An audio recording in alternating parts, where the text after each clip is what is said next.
If we have council return to their seats, we can start the meeting.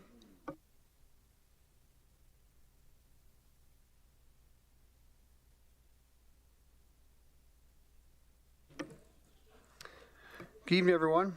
I humbly acknowledge the land which you live, learn, work, and play is Treaty 8 territory, traditional lands of the Korean Dene, and unceded territory of the Métis. Can I have someone make the motion to reconvene in public?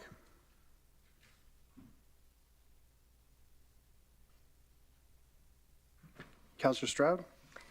Thank you, Mayor Bowman. I move that the meeting reconvene in public. Thank you. Can I have someone second that motion? Councillor Weigel.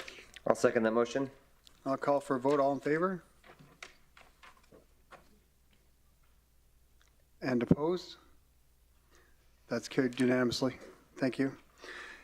If anyone in attendance wishes to address council on any of the agenda items, please register with the Legislative Services desk located to my right, as I will be calling upon those who have registered to speak. Following your submission, please remain seated for questions. You have 5 minutes to present, and please remain on topic. Before we adopt the agenda, does anyone wish to serve a notice of motion? Not saying, can everyone make the motion to adopt the agenda as presented, please? Councillor Weigel. I move that recommendations contained in items 4.1, 4.2, 4.3, 4.4. No. You're reading the Oh, wrong one. sorry. I'm way ahead of myself. I move that the agenda be adopted as presented, please. Thank you, Councillor Weigel. Can I have someone second that motion? Councillor Ball. I second that motion. Thank you. Are there any amendments to the agenda? Councillor Stroud? Okay. Seeing none, I'll call for a vote. All in favor? That's carried unanimously. Thank you. Moving on to consent agenda. Does anyone wish to remove any items from the consent agenda? Can I have someone make the motion? Councillor Weigel. I move that the recommendations contained in items 4.1, 4.2, 4.3, 4.4, 4.5, and 4.6 be approved. Thank you. Can I have someone second that motion? Councillor Stroud. I second that motion. Thank you. I'll call for a vote. All in favor? And that's carried unanimously. Thank you. Moving on to presentations, we have the RCMP's annual performance report. I'd like to invite Mark Hancock, Superintendent of the RCMP, to present, please.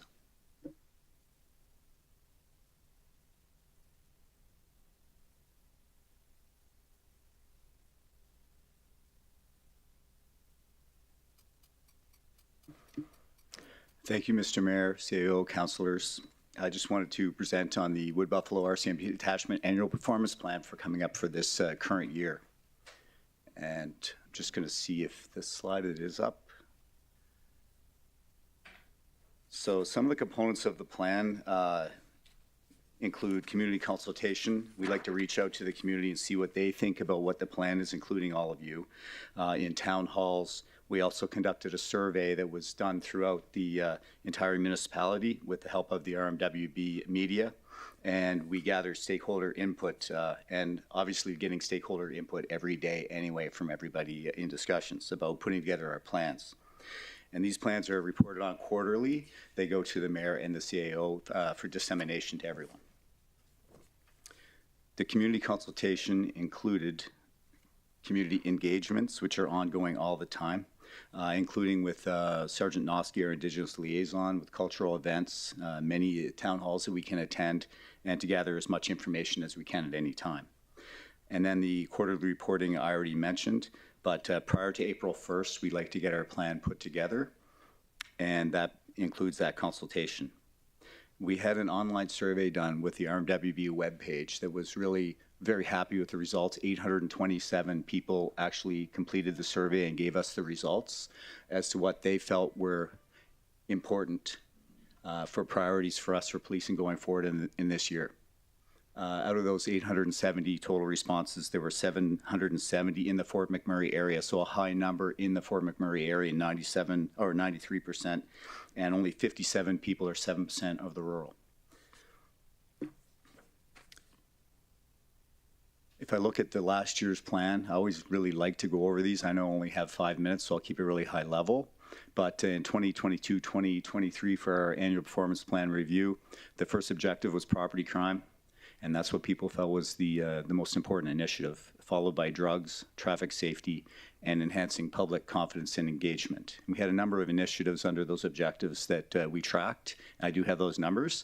If someone wants to ask a question, I can answer those after. So the results of the community survey are up on the board here now. And if you look at those, the color coding is a little bit confusing, but the number one was the property crime, which is the black one. So out of the community residents, that's the number one priority, which has changed a little bit over the past few years. You didn't see property crime as being number one. The last, 4 years, it's starting to come up more and more that it's an issue that we need to deal with. So property crime was number one, followed by drugs again. And then the third one was crime reduction strategies. So really that ties in a lot to me with property crime and drugs again. And what can we do to combat those issues? And the fourth, the highest number was impaired driving and by drug and alcohol. So that's something else that people wanted us to really factor in our plan. And you can see the other numbers there, but those are really the top four. Another one out of these priorities that I thought was really important was basically our engagement with our communities. We want to represent the RCMP at a high level. I want everyone to be confident in your police force, and I want people coming to us and feeling comfortable approaching us. So I wanted to keep that into consideration as we went forward. So this year's priorities are right here. And we've got those put together. I'm having posters made for the detachments so everyone can see what the most important priorities are, as well as business cards that they can have in their wallets, the members, that they can see them, put them in their duty bags, so they see what's important. It's always important to me they know what's important. And I guess with that consultation, there's also internal consultation that we do with the members because they're out on the streets as well. So we have a large meeting with all of my NCOs or my leaders, and we sit down as well as anyone that wants to come, and we discuss what should be important. And this is what we came up with consultation with the community and with the membership internally. And so objective number one, again, is property crime theft, and some initiatives are including increasing the number of RCMP crime reduction focused projects. Conduct prolific offender focused initiatives, and then some auto theft focused initiatives. The second objective is drug trafficking, to both do the education portion of it as well as enforcement through intelligence-led policing. Third objective is going to be traffic safety, and that initiative is this year showing really the impaired driving charges and sanctions, trying to increase those, as well as conducting drug and alcohol traffic, focused traffic objectives and operations. And then the fourth objective is enhancing public confidence and engagement. And our numbers are really good in this one last year with Martina, Sergeant Martina Noski doing her thing, but all of us as well being engaged in the communities and really trying to reach out and talk to people and see what's going on, attending cultural events and being engaged so that we're not faceless policing. I want people to know my members and me and be able to approach us and feel comfortable with the police. So those are the top four objectives with some initiatives underneath, and there's more targeted initiatives too, right? There's numbers that I'm tracking and under these objectives that I can present back to all of you if you did have questions. So, but this plan has just begun. So these are the objectives for this year so far. Thanks, Mark. Really appreciate the presentation. I have a quick question. I'm not sure where it would fall under here, but so we talked to a lot of students quite a bit, especially with our McCoy group. We're seeing sometimes we're just saying crowding in transit buses. Do you guys, where would that fall under? Like there's like people being threatened and that sort of thing on transit buses. Where would that fall under these objectives? Well, it would fall under crime reduction strategies, and with regards to, like these objectives are here, but then there's still core policing, right? Yeah. So there's day-to-day, I'm taking texts, we have complaints made, we follow up on day-to-day issues as well outside of this plan all the time. So if that comes up as an issue, case-by-case basis, we'll do an investigation. Someone threatening someone, certainly that's criminal code, and it's an investigation. So this plan is kind of the high-level view, but there's obviously always day-to-day core policing that we do. And, some of the communities we've got some issues that we're trying to combat in John VA with drugs. Fort Chipewyan is actually going to have a completely their own plan this year, which is new. because some of their issues are different than what we're finding down here. So we have a community safety plan we put together for Fort Chippewa, and now that's being put together with their own annual performance plan. I'm trying to give the detachment commander there a little more leeway to do what he needs to do to keep that community safe. Perfect. Thanks, Mark. Councilor McGrath? Thank you, Mr. Hancock, for bringing, I guess, most times peace in our community to you and your members. I know it's not an easy job, and I don't think it's lost on any of us how any police detachment, whether it be city or the RCMP, have been, I guess, had their own losses, needless losses, whether it's an officer going by himself and not returning. So appreciate what you do in the community. You know, you take a bad rap, but I think you do a great job, and my hope is someday they'll support Mayor Bowman's motion to take the photo radar out and use that money to have what we used to have in the schools, and that was a police officer just about full time, and I think it paid for itself in the first week. And as councillors, I guess what we need to do is get funding so that you're not as busy as you are today. And I think that's a struggle for every community. And I don't like to single out any rural community, but, you know, I know firsthand that the struggles are real and you're doing the best you can. So keep up the good work, and I hope your golf game gets a little bit better than what I see or hear on the social settings.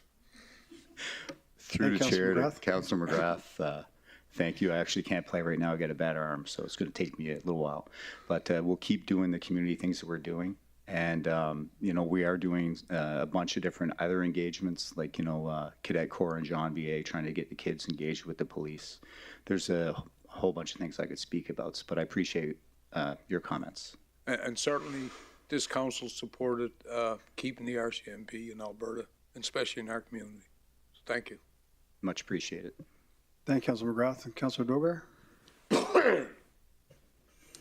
Thank you, sir, for giving me the chance. Thank you, sir, Mr. Hancock, for coming here and presenting. I, being ex-uniformed, I respect and I take you in very high esteems. You people keep us safe at the cost of your own safety. I would say for sacrifices. 2 months before, 2 of the cops died, sacrificed their lives in Edmonton. I hats off for them and for all your people, and our firefighters are also in the field. Your job is extremely good. I have one observation. You know, I had a cab experience in 3-4 provinces at 5-6 towns. Whenever police wants to help, they have all the reasons to help. And whenever they do not want to help, they find some reason, legal reason not to help. You know, I was greatly helped in Barrie, Ontario, and here many of the cab drivers, my community people, they come and, you know, a lot of vandalism also, and I told you in your office also, and also people run away without paying. And in Barrie, you know, I reported, and the man came, cop came, and they got hold of the man and pressurized in such a way. Even here also, many times, some of the cops, good cops, I would say, who are helpful. You know, the others say, go to the court. How can a cab driver can go to the courts, waste his time, hire a lawyer for $10, $20? And, you know, basic unit of a taxi driver is $10, $20 or $1 even, and the tip he gets. So I would request you to formulate your policies in such a way, and there is a frequent interaction with the cab drivers so that they are being helped.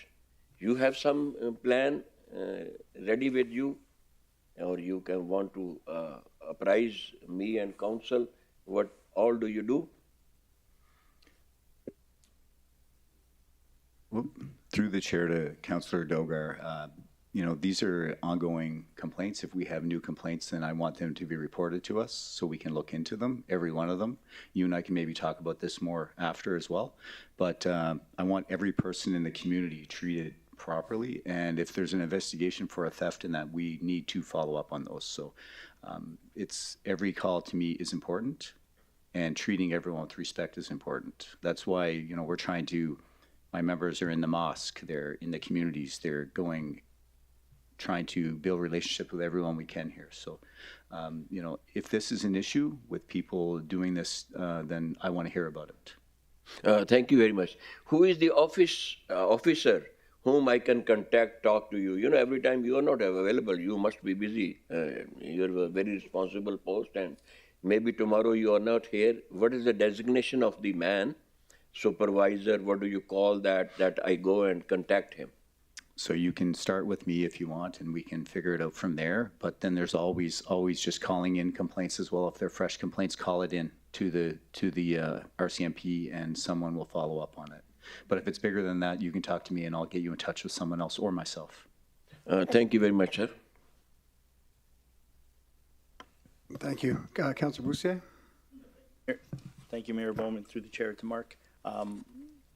Council had approved a budget increase for some additional officers. Were you able to secure them, or are you still working on that?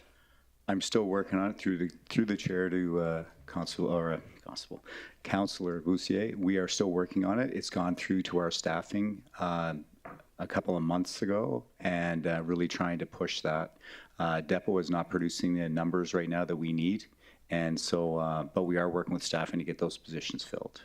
Okay, I think at the end of the day it was 6 that you were looking That's for. correct. I was looking at 1 for each of our 4 24-hour policing watches and 2 extra traffic. Okay. And to get out there and to do that enforcement. Okay, thank you. Thank you, Councilor Boussier. Councilor Stroud? Thank you, Mayor Bowman, and thank you for the presentation, Superintendent Hancock. I just want to give you my grateful thanks for your members attending the rural and community engagements.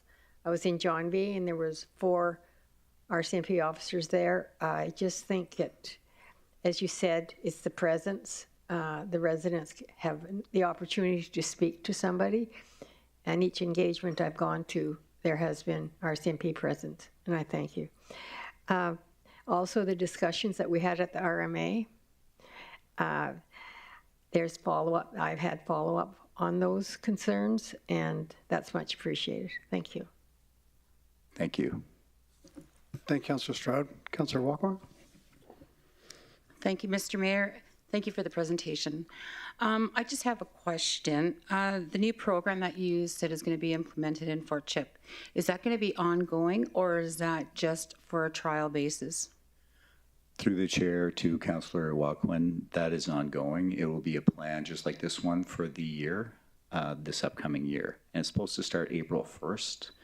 But really, we've been working with stakeholders, including K Division, on a number of different programs, several programs, and enforcement strategies for Fort Chipewyan. And that will now, we're trying to make this into a plan that you can take into almost any community, and here's what we did. And so that's kind of what K Division wants, and that's what I want as well. But further to that, it will be that community policing plan we're putting together is going to have objectives and initiatives that are going to go into Sergeant Davis up there's annual performance plan. So he will have his own plan for that community, and it'll almost mirror what we're doing with that. So there will be objectives, some enforcement, some education components. And then there's also more of the wraparound service we're trying to work with the community on, things like drug court, give people a chance not being charged, but maybe, get some help. As well as restorative justice is really growing there, which I'm a big proponent of, and we're doing that in all of our communities now. It used to be just Fort McMurray Fort McMurray Youth, and now we've expanded to Fort McMurray Adult and Youth, and not just in the Fort McMurray area, but every community. We've got facilitators set up, and I've got backups if those facilitators can't do it, that we have steady people in our building that will do those forums. So another alternative to going to court all the time and getting charged all the time for certain people and give them another opportunity. So, and we've had some enforcement success recently in Fort Chippewa as well. We're trying to cultivate some more people that are giving us information in the community, more comfortable coming forward to us and talking to us. So there'll be a number of measures in this plan, and it's being put together right now. Oh, okay, well, that was my next question, if that's going to be implemented in rural. Okay, thank you. Thank you. Thank you, Councillor Walquin. Do you have any questions from council? Not seeing any, so thank you, Superintendent Hancock. Appreciate the report. Thank you. Thank you, everyone. Moving on to new and unfinished business, we have the 2023 bylaw enforcement plan. I'd like to invite Dan Berge, Community and Protective Services, and Aaron Anderson, Manager Bylaw Services, and Caitlin Hanley, Municipal Legal Counsel, to present the report, please.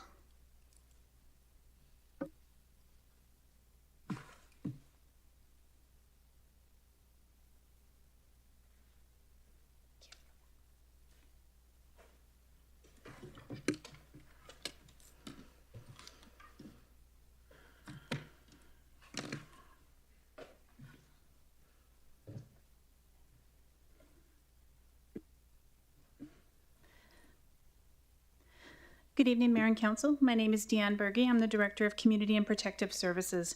With me this evening is Aaron Anderson, Manager of Bylaw Services. We are presenting the 2023 Bylaw Enforcement Plan.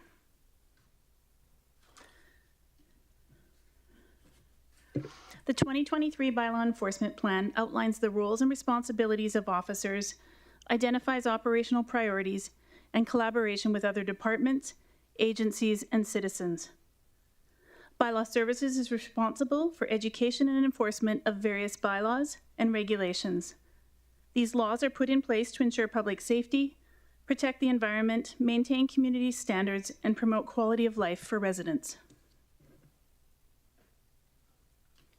There are two levels of enforcement officers, a bylaw officer and a peace officer.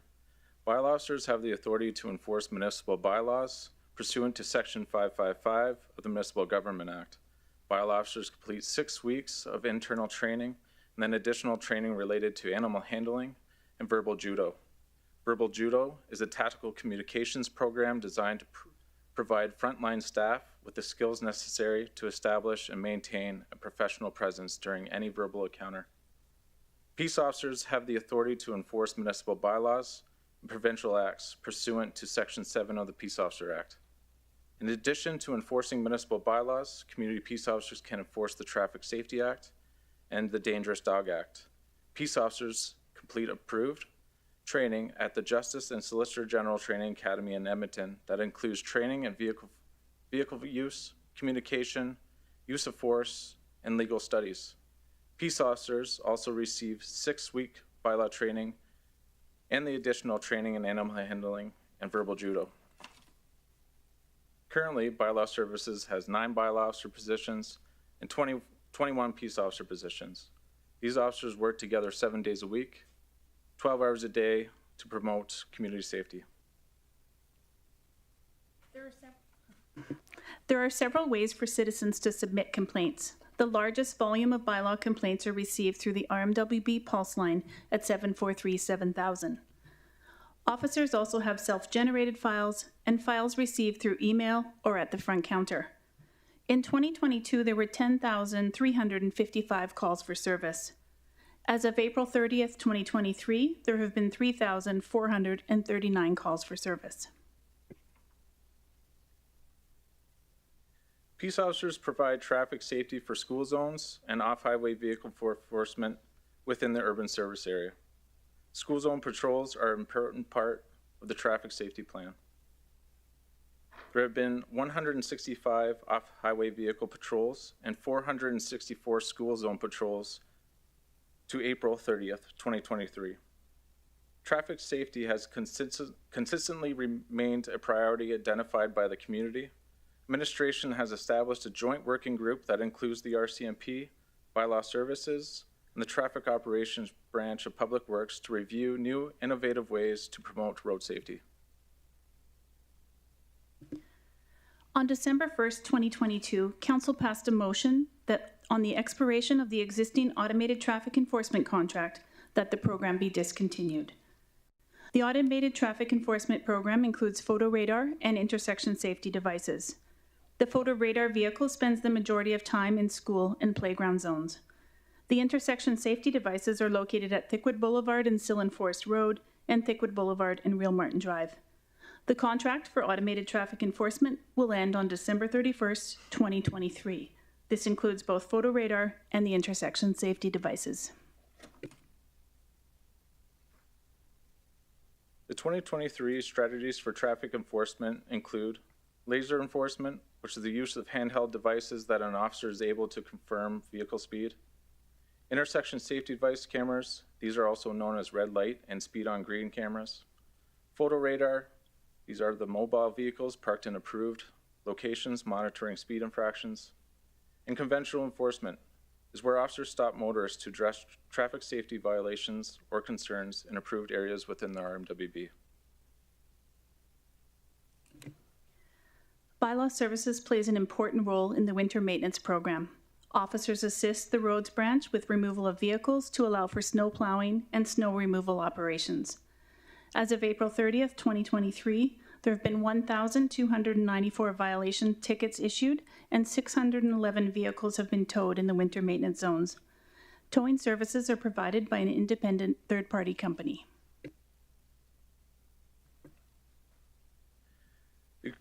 The Community Standards Bylaw was approved by Council on May 11th, 2021, and includes standards for neighborhood issues including yard and property maintenance, noise and littering, and dumping.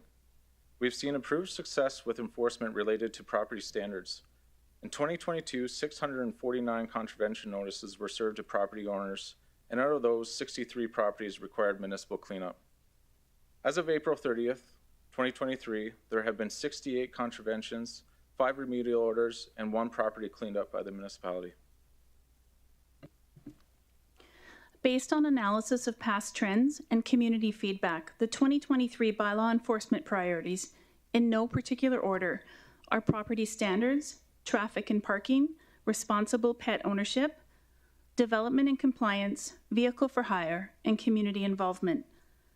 The focus on enforcement areas allows for prioritization of resources to address the most pressing issues in the community. Collaborating with our stakeholders is also imperative for success. This includes our partners like the SPCA, the RCMP, other municipal departments, and the residents. Through collaboration, we gain valuable insights into local issues and develop more effective strategies for addressing them. Erin will now provide an overview of each enforcement priority.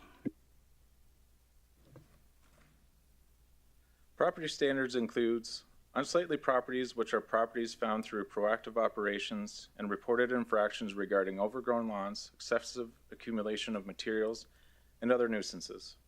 Property owners are notified of contraventions under the Community Standards Bylaw. Compliance is gained through education, notices, fines, and if required, remedial action. Remedial action is the last resort. It occurs after appeal period has expired, and any costs associated cleanup are recovered through the tax roll. Traffic and parking is where officers educate and enforce legislation related to traffic safety and parking, which promotes safe and responsible driving habits. In school and playground zones, there is a focused enforcement of speed, parking, and other traffic safety infractions. Residential areas have traffic safety enforcement, including off-highway vehicles and parking infractions. There's a focus in designated areas if there is an increase of complaints for a specific location.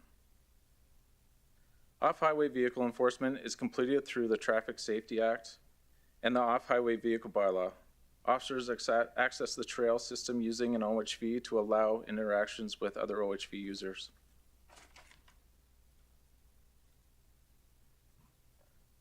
The Responsible Pet Ownership Bylaw is another priority and promotes responsible pet ownership through education and enforcement to ensure public safety and responsible pet ownership.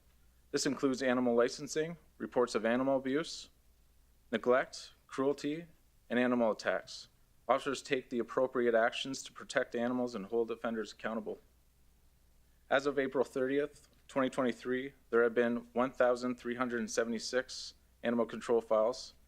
28 of these were animal-on-animal attacks, and 19 were animal-on-person attacks. Bylaw Services has seen an increased number of animal control files, which is resulting in additional animals being held at the SPCA for longer periods and becoming a strain on resources. At one point, there were 50 animals being held as a direct result of enforcement through the Animal Protection Act and the Responsible Pet Ownership Bylaw. Officers, in collaboration with external agencies such as the SPCA, work together in addressing concerns of the community, offering specialized programs, food donations, adoptions, and safe harboring of animals. Responsible Pet Ownership Bylaw is being amended to improve enforcement standards and responsible pet ownership, and will be before you for consideration of second and third reading on June 13th.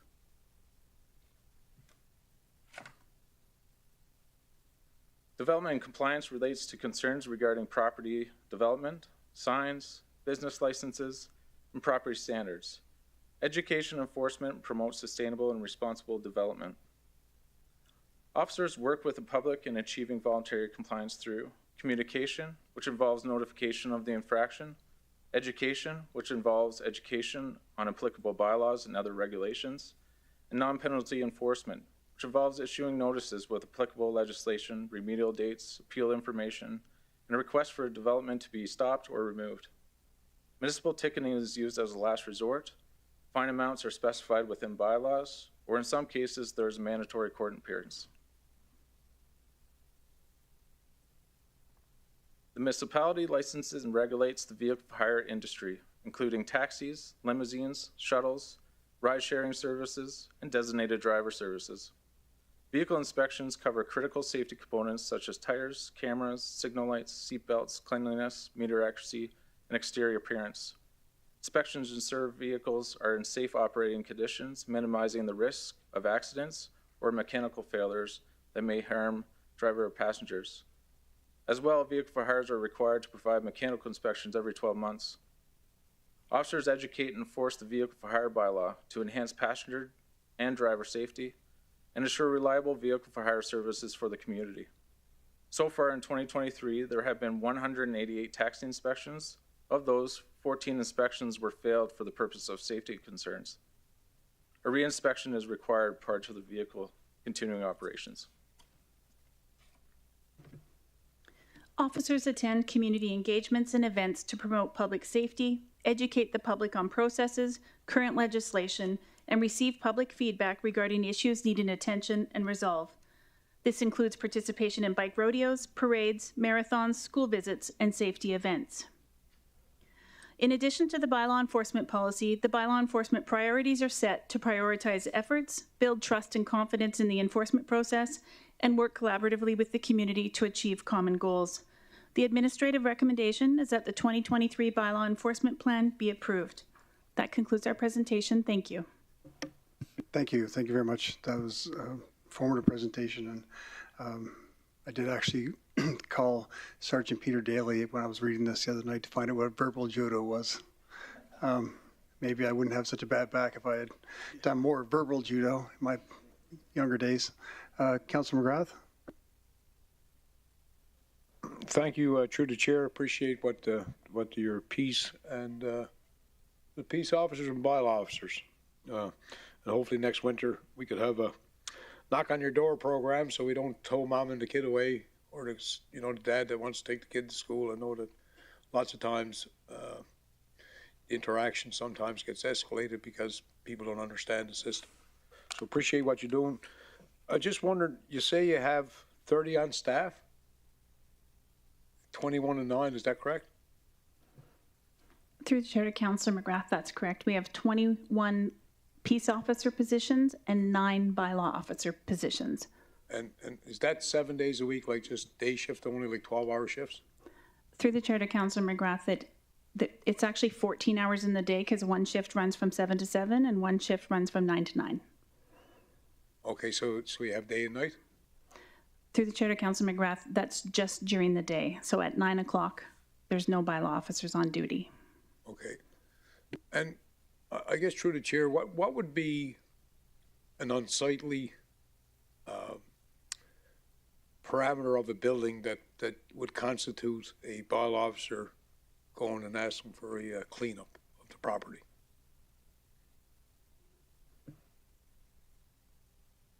So if I have an officer on the road, if I'm looking at an unsightly property, I'm looking for overgrown grass, tall weeds, overhanging brushes over sidewalks, accumulation of any materials, raw construction materials, items like that, that would serve us the appropriate time to work with the property owner to get that cleaned up and to the appropriate community standards.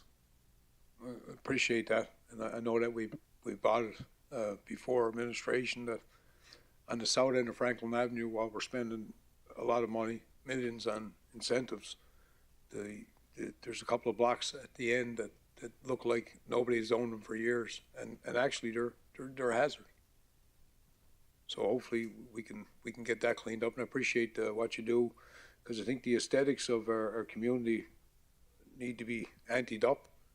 When we, at the end of Confederation Way, for example, for me, it's an eyesore. And it's sat there for years. The junk just keeps on collecting. And I think that some of that stuff, if we got ahead of it, we would probably take a little bit more pride as a community. So I think you're doing important work. And I guess through the chair, my last question would be, when you're sending cadets to Edmonton, what would be your Indigenous, I guess, would you be over 15% of your 30 would being Indigenous? Through the chair to Councillor McGrath. So are you referring to peace officers being sent for training? Yeah, like peace officers or bylaw officers. What's your stat on Indigenous content for your employees? Through the chair to Councillor McGrath, do you mean for training? Your staff right now out of 30, how many First Nations or Métis would we be employing? Through the chair to Councillor McGrath, I don't think we have that data. That would be with HR. I'd appreciate that, because I know that in the rural communities, they're faced with different challenges. And I think the more we're in step with that, to have people that understand culture, nature, and just how gentle things are, I think it'd be an improvement for us all. I'm not looking to put anybody on the spot, but I think that we need to do some work in that area from my observations. Thank you. Thank you, Councilor McGrath. Councilor Stroud? Thank you, Mayor Bowman, and thank you for the presentation.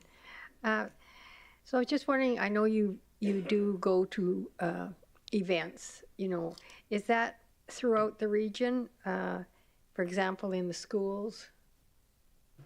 Through the chair to Councillor Stroud, yes, that is throughout the region. And bylaw officers and peace officers do attend the school and provide the WITS program. Okay, and the community engagements also that are throughout the region? Through the chair to Councillor Stroud, that's correct. Bylaw services gets involved everywhere we can. Okay, thank you. Thank you, Councilor Stroud. Councilor Boussier? Yeah, thank you, Mayor Bowman. Through the chair to the presenters. Deanne, I'm just going to give you a couple examples. I'm just curious on how the enforcement works. So I had a neighbor call me once, and there was a car blocking half his driveway, which didn't really allow him to pull in safely and pull out. He was told that they can't tow it, they just ticket the vehicle. Well, that in that particular case didn't really help him. So do we need more teeth in our bylaws for something like that? Is that true that you can't tow the vehicle that's... Through the chair to Councilor Boussier, no, that's not true. If the vehicle is obstructing any entrance for the individual getting their vehicle out, it's both ticketable and towable. Okay, so maybe this particular individual just had bad information when he phoned in. Okay, here's the second one. I brought it up a couple times, snow dumps in parking lots. I think that the feedback from admin is that we have to ticket, or we provide a warning, 14 days or something like this. The issue I have, unless we issue the ticket or the warning in due time, the snow melts and then the garbage just blows over to the neighbor's yard. Like, is there not somewhere in the bylaw where we could direct the owners to I guess, to remove the snow one time a year? Through the chair, excuse me, to Councillor Bousley, at this time, that is not in there. Like, as long as it's their snow, so if the property is just moving snow on their own property, they're allowed to do that. Where we would get involved with violations is if they were moving snow from another property to that property. So there is nothing in the bylaw as it stands right now to say that you have to remove your snow from your property. And we do start working, like this year's an example where we started working before the snow melted on cleanup. From our perspective, this year went a little bit better than last year, but you're not wrong that the garbage does blow around. Some of these larger businesses downtown have large piles of snow, and sometimes there's substantial garbage in there. So we started being proactive sooner, but there still was some garbage around, and there was some, I don't believe there was violation tickets, but there was some notices given for cleanup. You want to add to it? So Chair, also to add, once we start with a snow pile in our original notification, state specific items to remove. Once that snow melts I'll back up. If we do a follow-up, we see that those items have been removed, but as it gets warmer and the snow melts, we see more items, we have to follow up with another notice, because that's another set of remedial action that we're asking them to remove. So example, there was one time with a snow pile, the snow pile actually covered a shopping cart. So we had to follow up again with another notice saying, got to remove the shopping cart. And it starts that 14-day process again. So in theory, though, the snow can melt within 14 days and the garbage is gone before any enforcement is really done. Okay. And then third one, which is, I'll use the Bridgeport because I think the signs are taken down, but you had 4 signs up there or 6 signs forever. I believe they're non-conforming or were not permitted, but yet in the last 15 years or however long they're there, we do absolutely nothing about it. So does a bylaw not allow us to do something, or was the owner allowed to keep the signs up there forever? So through the chair to Councillor Boussier, in regards to signs, we work closely with planning and development. So there's a project ongoing right now where I believe there's over 20 properties that are being looked at for signage in the downtown area, or possibly through the whole region. So there is the ability for us to do enforcement and education on signage that's not legal. There's 2 processes to it. One, if we know that the sign can be legal and they need a development permit, we work with that property owner to get that development permit. And in some cases, the signs are not legal. So then we work with those property owners to have those signs removed. Okay. So the one in Bridgeport, because it's gone now, so I guess just educate me on that one. Was that permitted for 20 years without being permissible, or did we just... Through the chair, Councillor Boussier. So I can't speak to what 20 years ago was. I know the sign was removed because there's new owners. Correct. And they're going in a different direction. So that could have been one of the buildings that was in this 24 count of signs that weren't legal. But we have been proactive with signs of late, working closely with planning and development. Okay. So I guess the reason for the Bridgeport is it's people complain that we don't enforce our bylaws. And people are allowed to do whatever they want, whether it's like Councillor McGrath, if you get a neighbor that has weeds and overgrown grass and he's storing everything, nothing happens. So I guess it would be interesting to know, was the Bridgeport something that we just turned a blind eye for, or did the previous owner actually have permits? Through the chair to Councillor Boussier, I could certainly look into that for you and get some information on it. But one of the reasons that we're here before you today is really to talk about this. What's the priority? Where's the need? So, for instance, with signage, we only have so many resources in the office in a day. We're covering the rural area. So we didn't put any priority like 1, 2, 3, 4, 5, because the priority is actually flex for what's going on in the community. So we have a project where we're looking at signage. We have resources to put to it. And then it's spring, and now we're looking at properties that have piles of snow, and then the snow goes away, and we're at the dog parks with responsible pet ownership. So we're balancing all of the priorities in the community with the resources that we have. So it may look sometimes like, oh, nothing's happening, but there's always files open, there's always work happening, but it takes some time depending on the resources and what's up for the instance. Like right now, responsible pet ownership could take every officer that's in the office because we have a lot of files on the go right now. So we flex that. So it's not that it's not important, it's just where we have the resources to put to it. So I guess how can council help? Like another example, Deanne, Director Berge, is I drive down Highway 63 and there's a light standard that's sitting on the ground. It's been there forever, just behind Alberta Drive. You go up to Beacon Hill, there's a light standard sitting on the grass there. There's pylons all over that one corner. There's plywood, and it's been like that forever. So is it just something council needs to work with your department, or is that just stuff that it's permissible? It frustrates me.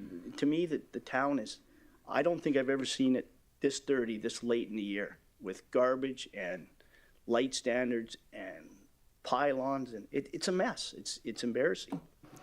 So through the chair to Councillor Bussier, one of the things that we do in bylaw services, and when you say what can council do to help, I think really this is what we want to understand. What's really important to you? You're where the calls come. So when someone doesn't like something, when there's a light standard down, the calls, they don't always, some of them come to the Pulse, but some of them come to council. So one of the things in researching what other communities do, how do they do it? Sometimes there's specific teams that they put together to go, okay, this team is going to work on unsightly properties. This team is going to work on responsible pet ownership. So as bylaw services, what we're trying to do with our team is do everything, including the rural areas. We have a huge community, and we send officers to the rural areas. We have one bylaw officer in Fort Chipewyan, but we send backup from here sometimes when the winter roads open or if there's a specific project going on. So I guess I'm saying resources, but I know we're in the process of taking a look at the organization.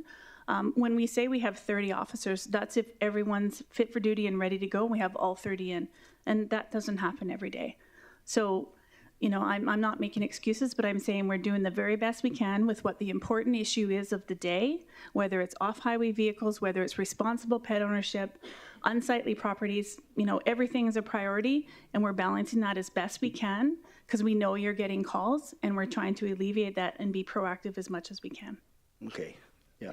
I think for the most part, I think most people, and it's an assumption on my part, that would support additional staffing if it helped clean up the rural and the urban and enforce some of the bylaws that I don't think we could do a better job doing the enforcement part. And if it's just shortage of labor, then maybe budget deliberations, we look at helping your department with some additional staff.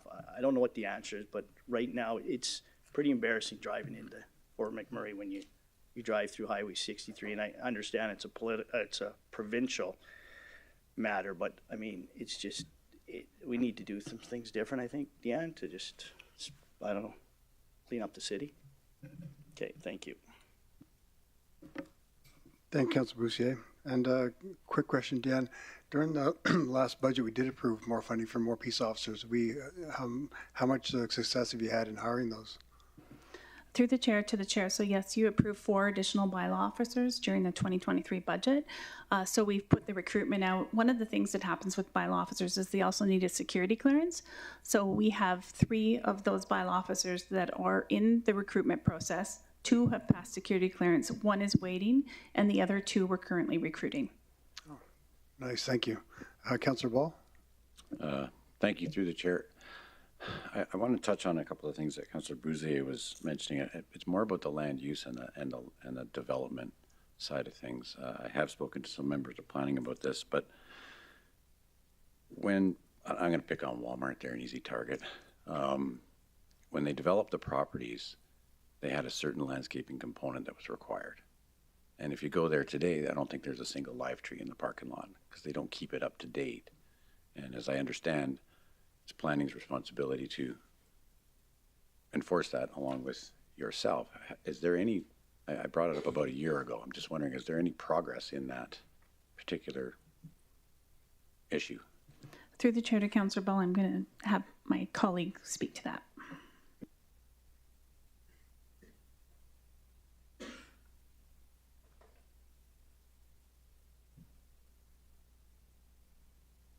Thank you. There is progress on that. Staff in planning, in particular, have come up with a strategy to, I'll say, work with those property owners. The challenge with respect to Walmart and I'll say some of the other commercial properties in the area, the reality is that despite the fact that they don't have a tremendous amount of landscaping at the time when those projects were approved, the landscaping requirements were, I would say, not nearly as high as they currently are in some parts of the bylaw. Further, when we did the city center land use bylaw back in 2012, I believe it was, it actually identified some lots that can be covered entirely with development, so hardscaping, so there's no landscaping requirements. So we have developed a strategy internally to examine properties across the urban service area, starting in the downtown, to not just look at their landscaping requirements, but also understand what their landscaping requirements were at the time when the structures were approved, to be consistent with the approval at the time. So that is underway. We will be, and we actually have already started those conversations with some of those businesses, and we'll continue to have some of those conversations as it unfolds. But I think that ultimately, you know, when we looked at Walmart as the example, in terms of what their shortfall is with respect to landscape compliance, it turns out to be essentially less than a dozen shrubs. So it's not a significant change from what you'll see today. Okay, well, that's fair enough, but I'm just using that one as an example, but there's a multitude of them. I mean, Canadian Tire is no different. And they just went through a major renovation. They redid their complete store, and there's still no trees in their parking lot. So, I mean, that was done in, when did they open the doors again? In 2021. So that's not very, very long ago. So the standard, they should be meeting the new standard, not the old standard. Just something I think we need to focus on. And,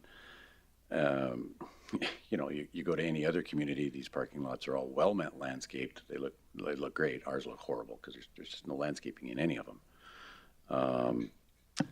In Walmart, I noticed that they're turning a portion of their parking lot over by the AMA into their own little storage yard for their 53-foot trailers that are empty, that they bring all their goods in there. Is it standard practice that we let them turn that into a storage facility? Is that something that we can deal with under the bylaw? I think I counted 22 empty trailers sitting in their parking lot, and the parking lot is designed for holding passenger vehicles, not tractor trailer units. Through the chair to Councillor Ball, it's something that our development compliance officers will follow up with and work together with planning to see what's been approved in permits and prior, and then we can follow up with enforcement if so. Okay, thanks. And one final question, automatic traffic enforcement.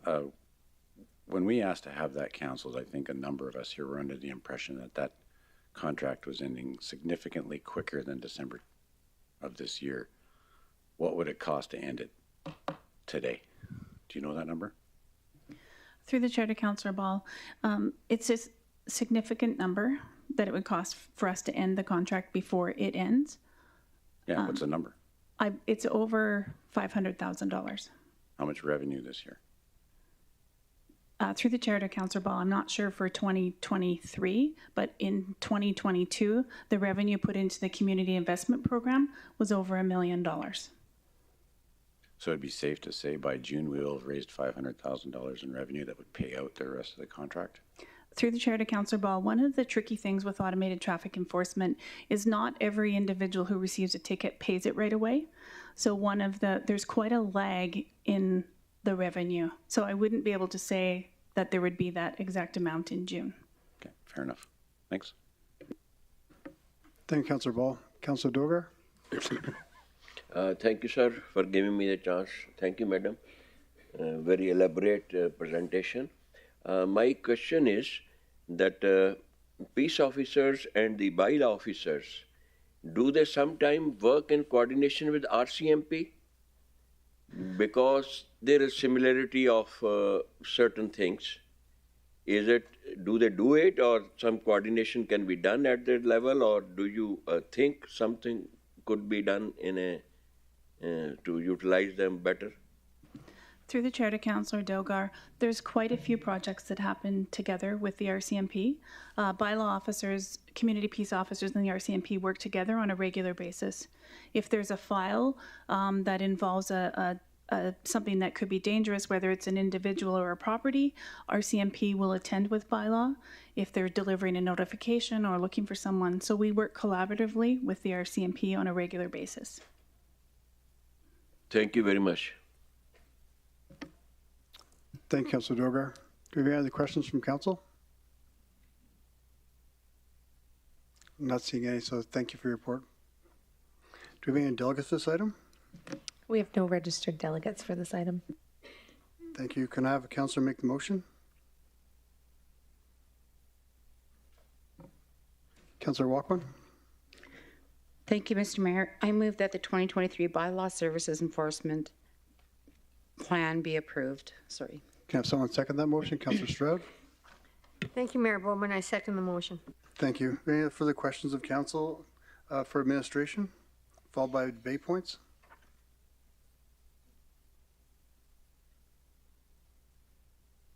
Not seeing any, I'll call for a vote. All in favor? And opposed? Seeing none, that's carried unanimously. Thank you. Next, we have the report on flood mitigation updates. I'd like to invite Nasir Qureshi, Acting Director Engineering, and Kelly Hansen, Director of Strategic Planning and Program Management, to present the report, please.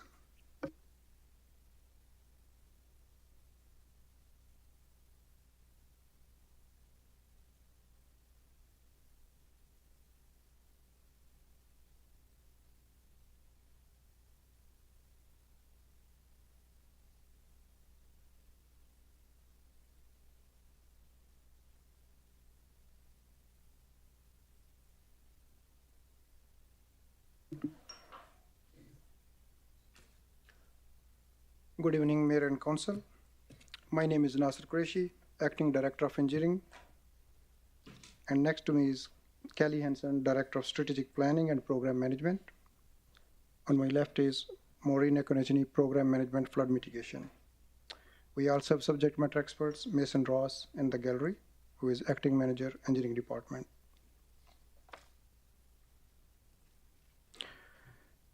So in this presentation, we would like to cover the flood mitigation framework, completion timelines, financial overview, and council resolution as per council's direction.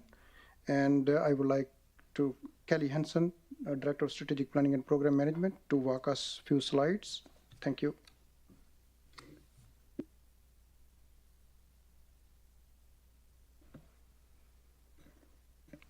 Council's 2022 to 2025 strategic plan specifically includes direction for administration to conclude flood mitigation infrastructure investment. This clear direction from Council is foundational in what's being presented this evening. We recognize the long history related to this topic. However, the approach being shared this evening is forward-focused. This is about setting a foundation, confirming shared understanding, and providing a consistent methodology for go-forward delivery and reporting. Our commitment is to move this critically important work forward in a collaborative and transparent manner. To do so, we felt it was important to define our approach and eliminate some of the gray areas that are often part of projects and programs with such a long-standing history. Administration has created a framework that puts structure around the required projects and activities that are required to conclude flood mitigation infrastructure investment. Using the direction found in Council's strategic plan as the overarching guidance, 3 stages have been created so that the public and Council can clearly track progress that's being made towards concluding flood mitigation infrastructure investment. These stages will be discussed in greater detail over the next few slides. In addition to the stages, organizational adoption is critical and occurs across all stages of the framework as project-specific construction activities conclude and the assets move into their operational phase for the life of the asset. During operations, There you go. During operations, administration will ensure that above and below ground flood mitigation investments are protected through asset management practices and incorporate ongoing advocacy with other levels of government and associated industries as required, such as insurance. Lastly, the framework enhances internal project delivery practices by allocating additional internal resources, incorporating shared decision-making across multiple departments, reducing internal red tape, accelerating progress where reasonable, and very clearly communicating the high priority of this work throughout all areas of the organization. Stage 1 is comprised of the projects shown on the slide. In 2014, Council approved an above-ground mitigation development plan that included the alignments of reaches 1 through 11. This body of work has most recently been referred to as Flood Mitigation Program. Stage 2 is comprised of modifications and expansions following the 2020 flood. These activities are reflective of learning from the event. The changes were the result of Council's motions, technical recommendations from administration and consultants.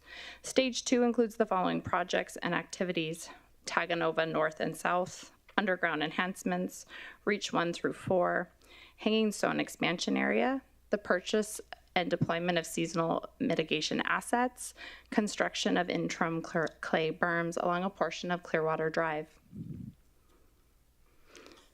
Put simply, Stage 3, mitigation integrity review, projects are the result of learning from stages 1 and 2 projects and other considerations. Work during this stage involves reviewing flood mitigation projects as a whole to help ensure they serve their design purposes and remain functional for the desired service life. Part of this stage also includes the development of standard operating procedures and other administrative documentation. Organizational adoption occurs concurrently throughout stages 1 through 3 and is an important aspect of flood mitigation activities as it ensures that the investment is protected for years to come. Notably, this will also define roles and responsibilities related to asset management and ongoing preventative maintenance. Administration has reviewed project schedules and updated the completion timeline as outlined on the screen, indicating that completion of flood mitigation infrastructure is anticipated no later than 2028. Items of note include the following. The majority of projects in stage 1 and 2 are currently anticipated to be completed by 2026. Reach 6 has 2 designs currently being contemplated. Both timelines are depicted on the visual. When confirming the timeline presented today, we considered information that's currently available and have incorporated existing and known complexities. We appreciate the timeline does not directly align with Council's strategic plan directing the completion of all infrastructure by 2025. However, the timelines presented today are transparent and based on current status of the work. Collectively, we're committed to moving this work forward in the most expedient manner possible, and as a working group, we'll continue to explore opportunities to condense this timeline. In response to Council's desire for additional financial transparency regarding flood mitigation activities, administration has adjusted our approach for financial reporting to align with the work defined within the flood mitigation framework. This is seen as a critical step in creating shared understanding and ensuring consistency in our future reporting. Budget-related decisions will be initiated at the framework working group level, collectively brought forward for consideration by the Capital Project Steering Committee, and ultimately to Council for consideration of approval. In preparation for continuing construction in 2024, Council will see additional funding requests to ensure that construction activities continue as planned. These requests could potentially be made in advance of the 2024 budget process. On this slide, you'll see a financial overview broken down by stages and activity. A detailed report of all costs associated with flood mitigation was included in Council's report. Stage 1 design cost to date is roughly $2.7 million, and construction costs for Stage 1 projects, where the majority of expenditures have been incurred, is roughly $59.4 million. For Stage 2 projects, seasonal protection accounts for roughly $19.1 million. Construction of interim clay berms along a portion of Clearwater Drive has a cost of $2.7 million, and permanent protection in Stage 2 have a cost of $2.1 million. There have yet to be any costs associated with Stage 3 projects. The total cost of flood mitigation activities as of April 15th, 2023 is $86,746. It's important to note that these costs do not include costs related to Sny Point Park, rough grading, and consulting services for the Waterfront Park Plan. This slide illustrates the spend per year for flood mitigation activities as of April 15th, 2023. As these projects enter into construction stage and are completed, the total investment for flood mitigation infrastructure continues to increase. I'll now turn the presentation back to Nasser. Thank you. At the November 22nd, 2022 council meeting, council directed administration to examine the cost differential of constructing flood mitigation to 250.5 meter versus 250.9 meter for reaches 2, 3, 4, 6, and Taganova South, and report back to council with findings. With regards to increasing severity, frequency of ice jam, flooding specifically, it should be noted that the effects of climate change on ice jam frequency and/or severity have not been fully determined, and that to do so would require extensive effort. For open water flooding, which is the governing hazard for the Hanging Stone expansion area, climate change is expected to indeed cause more frequent and severe flooding. For the schedule impact, changing the design elevation would likely incur change in the contract, which needs to be addressed. Reach 1 was built at 250 meter due to surveying done for the Seasonal Flood Mitigation Administration has learned that Reach 1 has settled, with the new elevation being as low as 249.7 meter in spots. While we have not fully investigated this yet, the settlement is suspected to be due to consolidation of the materials underneath the berm rather than settlement of the berm material itself. Reach 1 is also subject to space constraints and nearby shallow utility infrastructure that likely cannot be relocated. These two factors may limit what elevation we are able to raise Reach 1 to, regardless of the design elevation adopted for flood mitigation. For Reach 2, no cost is shown for the 250.5 meter elevation, as Reach 2 is already higher than 250.5 meter. The cost estimate to raise Reach 2 to 250.9 meter is shown above. However, given that only about 44 meter of alignment needs to be raised and the increase would be 0.1 to 0.2 meter, raising Reach 2 to 250.9 meter would be extremely low priority. For reaches 3 and 4, you may have noticed that the table above shows costs associated with raising these reaches to 250.5 meter, even though reaches 3 and 4 were supposed to have been built to 250.5 meter. This is because reaches 3 and 4 as elevated roads were built to nominal elevation, meaning that the actual elevation is slightly higher in some spots and lower in others, due to the road curvature and other road design considerations. In contrast, berms are typically built to exact design elevation or slightly higher, as berms are not subject to these design requirements. The cost estimates for reaches 3 and 4 were developed using the tender pricing for the cancelled Waterfront Park Priority Area Number 1 tender, and thus used the same design concepts as that tender of berms and retaining walls immediately adjacent to Clearwater Drive. On the river side of the road, the Waterfront Park Priority Area 1 tender did not differentiate between reaches 3 and 4, and thus the division of costs between these two reaches is approximate. The cost estimates for reaches 3 and 4 also include costs for work at the reaches 2 to 3 boundary. For the design options given above, option 2A is to raise Clearwater Drive from approximately Rydell Street to Franklin Avenue. Option 3B is a wide berm parallel to Clearwater Drive, also from Rydell Street to Franklin Avenue. These are the design options that were presented during public engagement in fall 2022. You may have noticed that the cost estimates shown for 250.9 meter are different from those presented during the public engagement. This is because the cost estimates have been updated as the options design has advanced.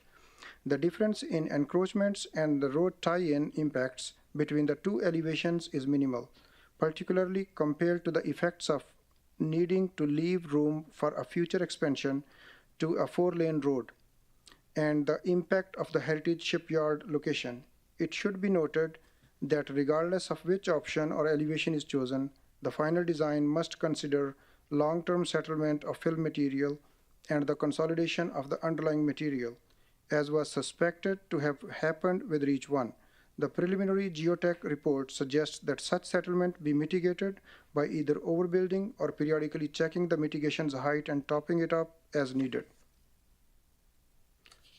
The final alignment for Teganova South has not yet been settled, so this slide shows the cost differential for both of the alignments under consideration. For Reach 6, the cost differential between the two elevations is less than the cost differential between the two options. This is also the case for Teganova South. Due to the desire for a consistent design elevation for all our flood mitigation and the potential schedule delays that a change to the design elevation would incur, administration recommends keeping the 1 in 200 flood elevation as the design elevation.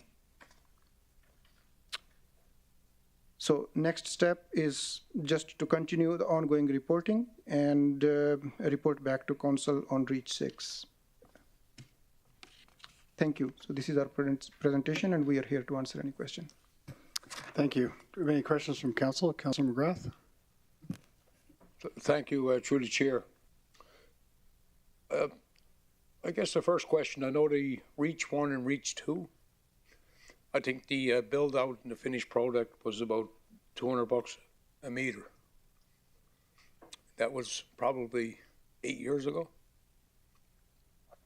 I'm wondering, you don't have the answer today, I'm wondering where we're at today per meter, finished project. And I guess the question in Reach 1 and 2, would there still be those gates, those flood gates that you know you're going to use at the boat dock?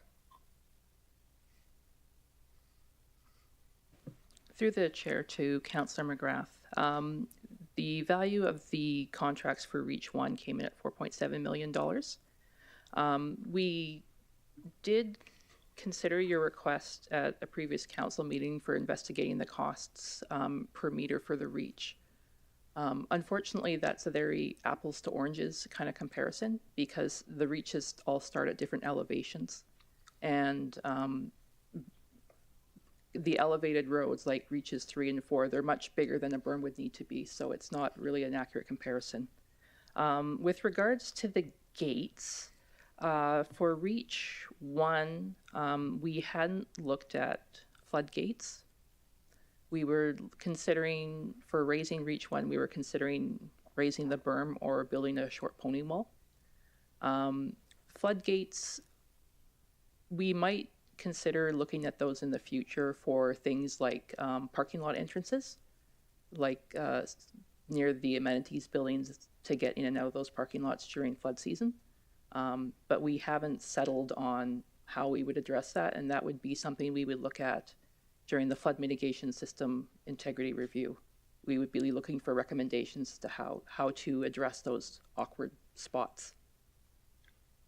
Thank you. So going back to Reach 1 and 2, I know it was about $200 a meter because for me it's simple math. If you put 50 meters of fill in and you planted some trees, here's my cost. So we just take about a meter and back it out.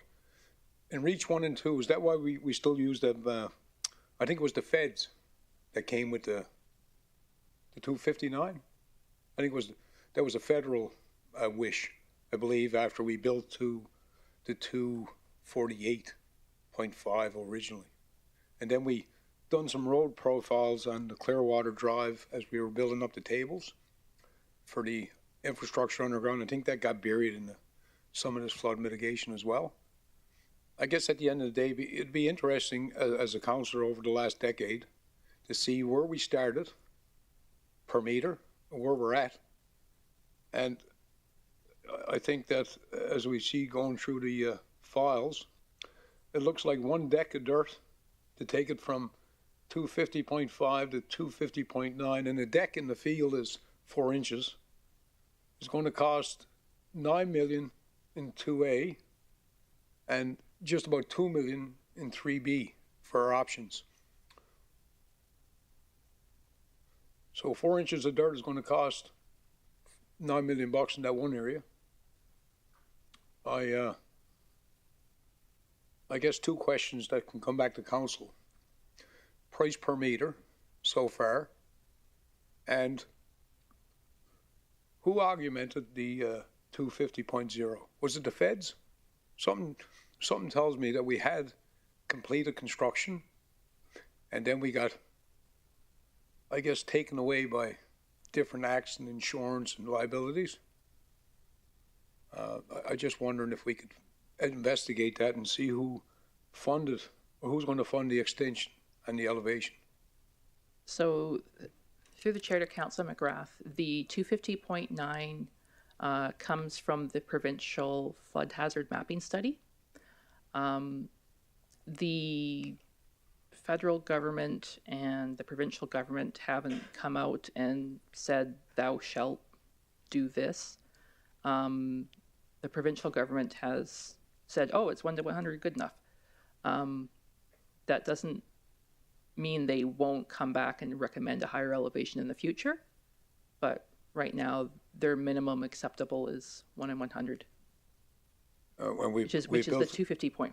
And we built that, right? We got that. So I guess thou shall, I guess me as a councillor watching this escalate every year in price, I guess thou shall, we'll have to get the money from the people that are telling us to do it. And I guess that's our jobs.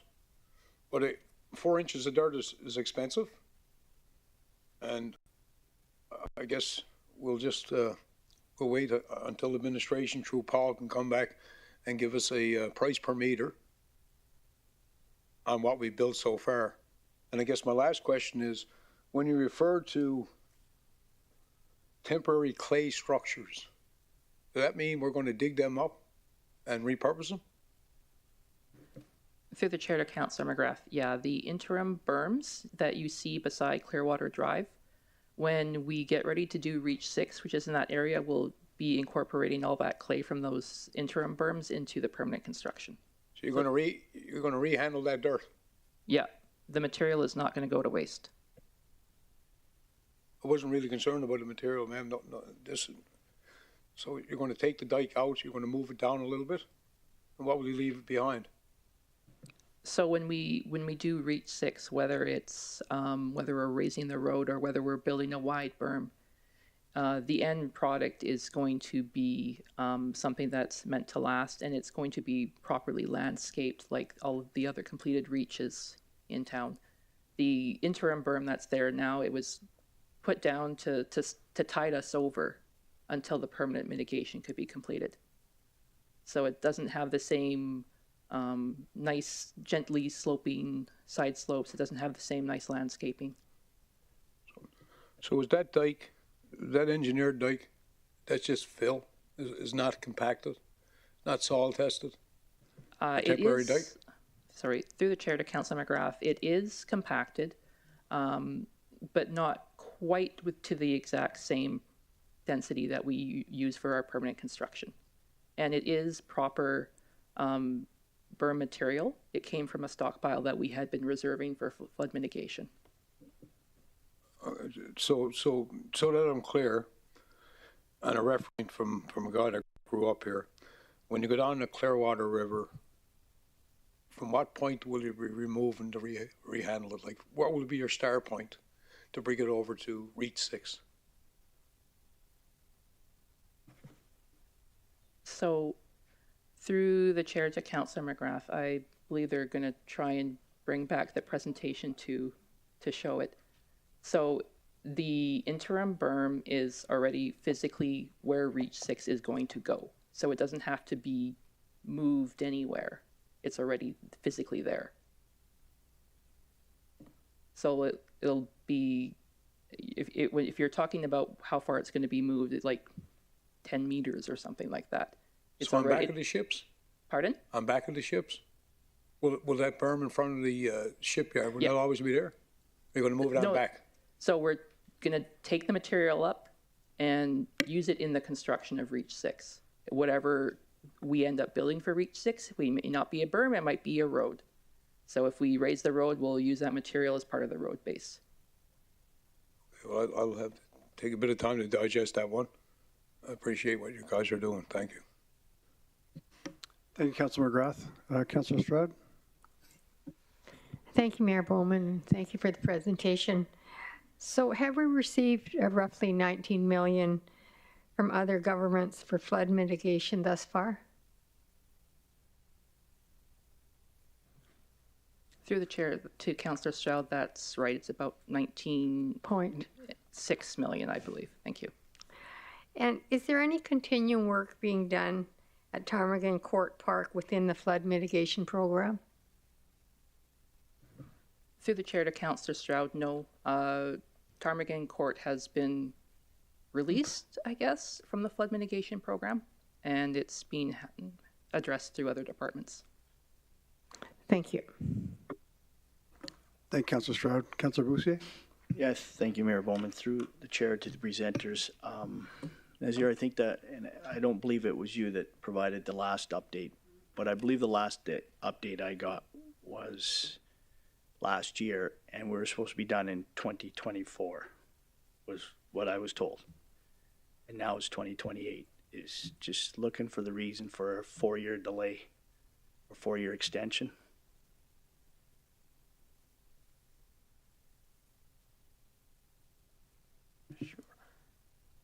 Through the chair to Councillor Boussier.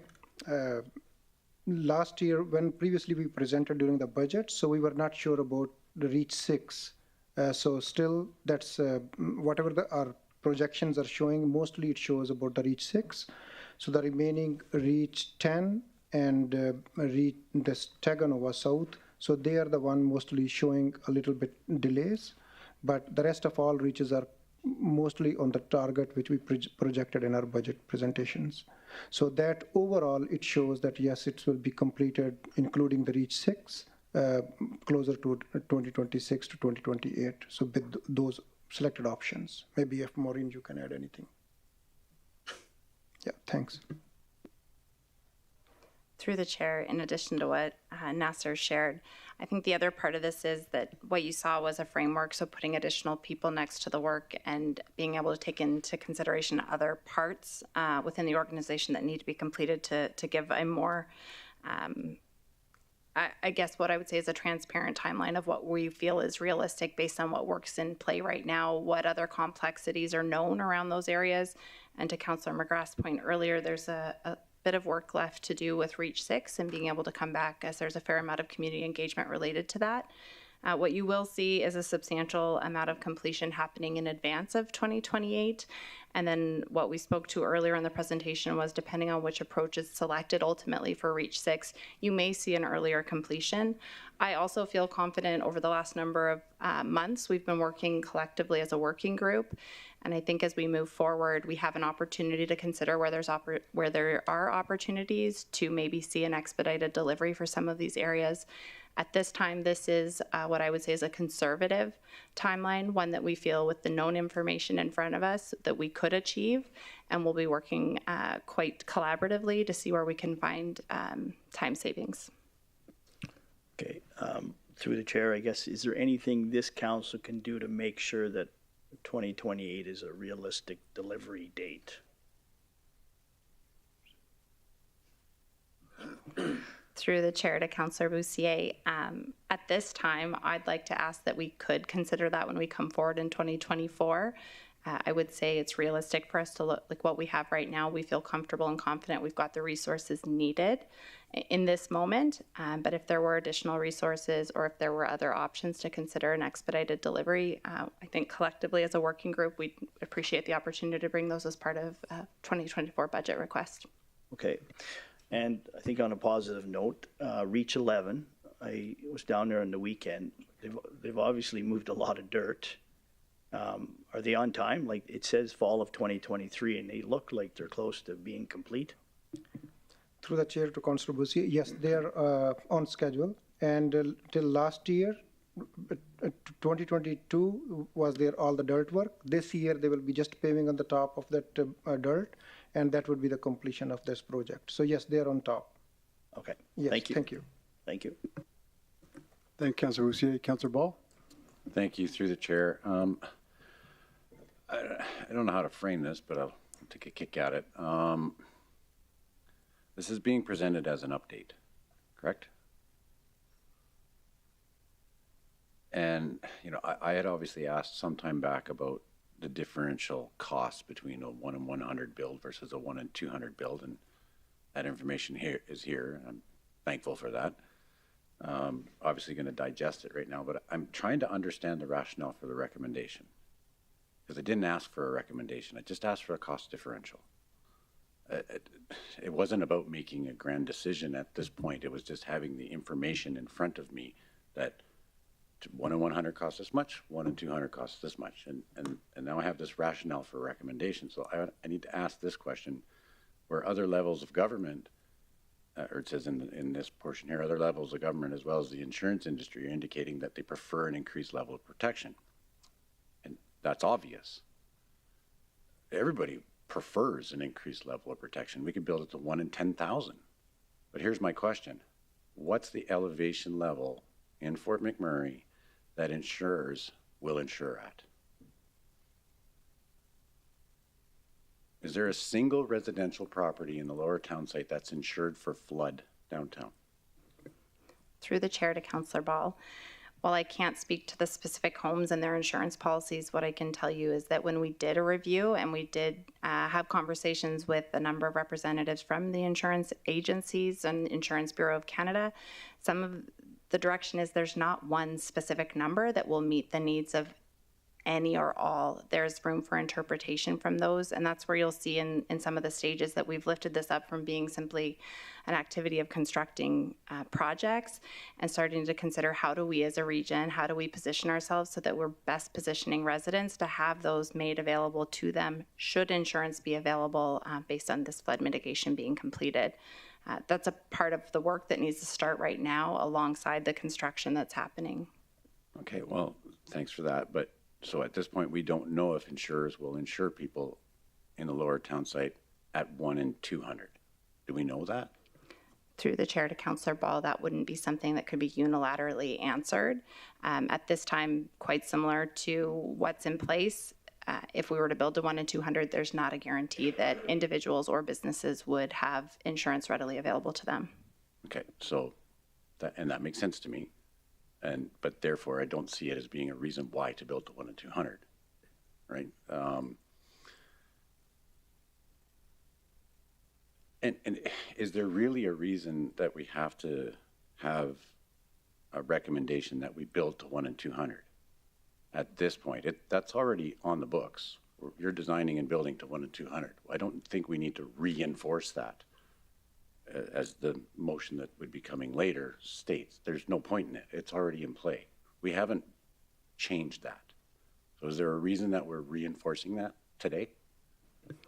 Through the chair to Councillor Ball, you're correct. There was some interpretation from the administration in putting forward a recommendation.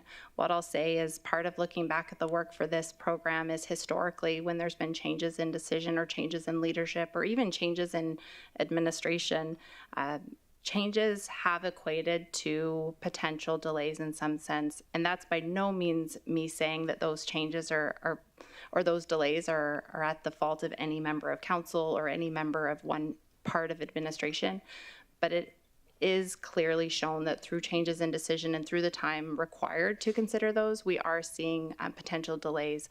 And so again, with that interest of trying to move this portfolio forward as expediently as possible and considering what the difference is in the numbers that were presented, I can say that's where we came as a working group with a recommendation to move this forward. It removes one of the areas of question. It allows us to definitively proceed with the request of council that's currently included within your strategic plan. Okay, thanks for that. I guess I'll reply to that. All I asked was a question on the cost. It had nothing to do with delaying any project. It had no intention to delay any project. At the time I asked the question, I was told you could have an answer on that number relatively quickly. It would be very easy to do. So I still don't believe there's any reason to put this in this motion moving forward. And I mean, I'll be asking to change that, but that's okay. So, all right, thank you. Thank you, Councillor Ball. Councillor Stroud? Thank you, Mayor Bowman. This might be a challenging question also. So as natural disasters are increasing, which includes the flooding that occurred in 2020, does administration believe that the incremental cost to build from 250.5 meters to 250.9 meters should be completed? In the long run, will this save us from a greater financial impact? I know it's tough. I might take that through the chair to Councillor Stroud. Building at a higher elevation reduces the potential risk associated with flooding if you build something that's higher than building something that's lower. Equating that to the issues around climate change, I think there's far too many questions that go along with that in terms of giving any definitive answer to council. I think to the points that were being made by Ms. Hanson in response to Councillor Ball's question, the recommendation is really to look to council for a reaffirmation of that building to that flood elevation so that we can continue to move on at as quick a pace as possible to move these projects forward to reach the timelines that we've laid out with the information that we have now. If that is to change, then it has a potential impact on those timelines as well. Convoluted response to your question, but the risk is lowered if we build higher, certainly. But beyond that, I would want to give conjecture on the impacts that we could face in the future. Thank you. Thank Councillor Stroud. Councillor Ball? Thank you. Through the chair, this will be, I guess, in response to our CEO. Although I thank you for that, I still believe that getting this information on Wednesday and going through it and having our very first conversation about it today, and asking us to make that decision right now, we've been talking about it about 15 minutes.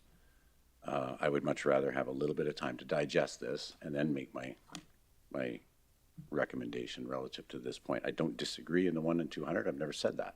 I only asked what the cost differential was. Okay, thank you. Through the chair, of course, Councillor Ball, staff always look to council for your direction. The recommendation was not meant as any kind of trying to rush council in a direction at all. It's really to express our reaffirmation of that as a design principle in the approach. And certainly council doesn't have to make that pass that motion this evening, and it could happen at a later date. The only point being that we are in the design process for reaches currently, and any change to that could have an impact on those design works that are underway now. Thank you, CEO. And I think we're starting to get into the debate portion, so if we continue with questions, we can. But if we have any more questions for the presenters at this time? I'm not seeing any, so thank you very much. Do we have any delegates to this item? Thank you, Mayor Bowman. We have no registered delegates for this item. Thank you. And I think we'll take a 10-minute break at this time. We'll be back at 7:43.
Thank you. At this time, let someone make the motion. Councillor Ball. I move that flood mitigation update be accepted as information. Can I have someone second that motion? Councillor Weigel. I'll second that motion. Thank you. Now, at this time, is there any other further questions of Council of Administration, followed by debate points?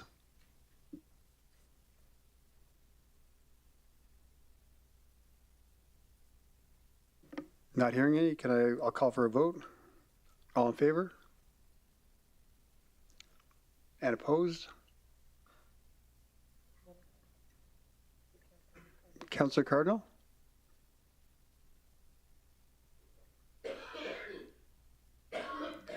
Councillor Cardinal?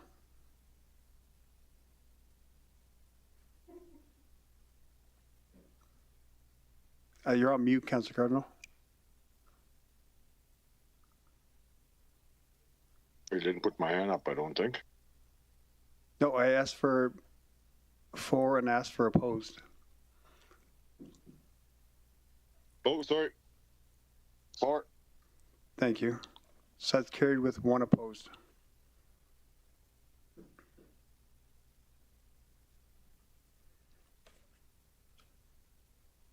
Sorry, Councillor Dogar, you have something? Thank you, sir, for giving me a chance. I have just a point that if somebody opposes it, the motion, maybe one or two reasons should also be for the information of the remaining members of the council. No, I don't think that's... Is it appropriate or not? No, sir, it's not. Okay. Thank you. Next, we have a report on the planning development process review update. I'd like to invite Brad McMurdo, Director, and Amanda Heides, Senior Manager, Planning Development, to present the report.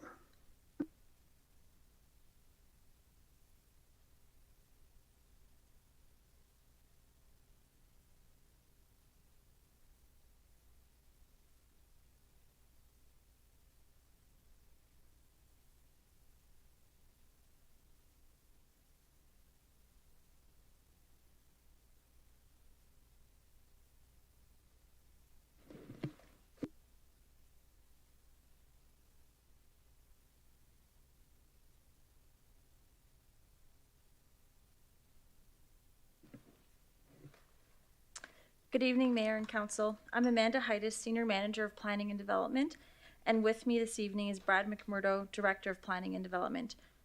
We are here to present an update on the Planning and Development Process Review Project.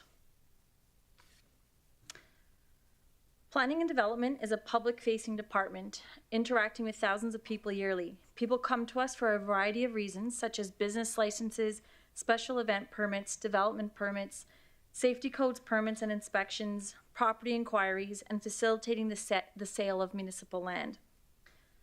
Planning and Development is responsible for ensuring development occurs in a safe, responsible, and organized manner to protect public interest. While this regulatory function is adequately being carried out and we are making improvements, we know that we can do better. We also know our regulatory function has an impact on business and economic growth in the region. Over time, we have become aware of real and perceived complaints regarding the services that we provide and the manner in which we provide them. Some examples include inconsistency in communication from staff, website and permitting portal is difficult to navigate at times, confusing or duplicated steps, unnecessary processes and permits, customer service levels, and time lags.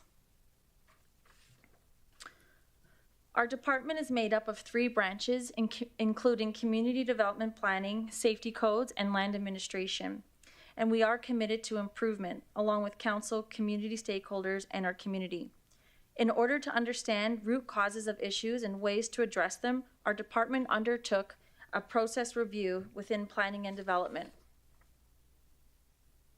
In alignment with the process review report, our department's 4 main objectives are: improve customer service, reduce red tape, better facilitate property improvement, investment, and responsible growth, and reduce barriers to development.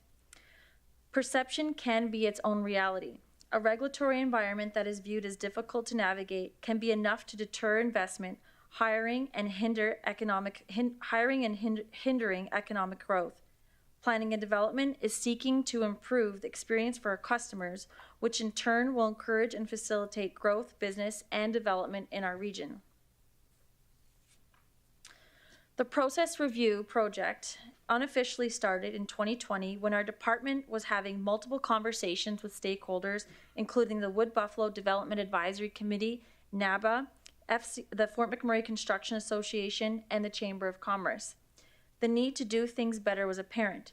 The report took 1 year to complete and included stakeholder engagement, internal staff interviews, sorting through thousands of files in our department, looking at how other cities do things, determining what we needed to focus on and how we would fix it. Last fall, the report was presented to Council and approved for information.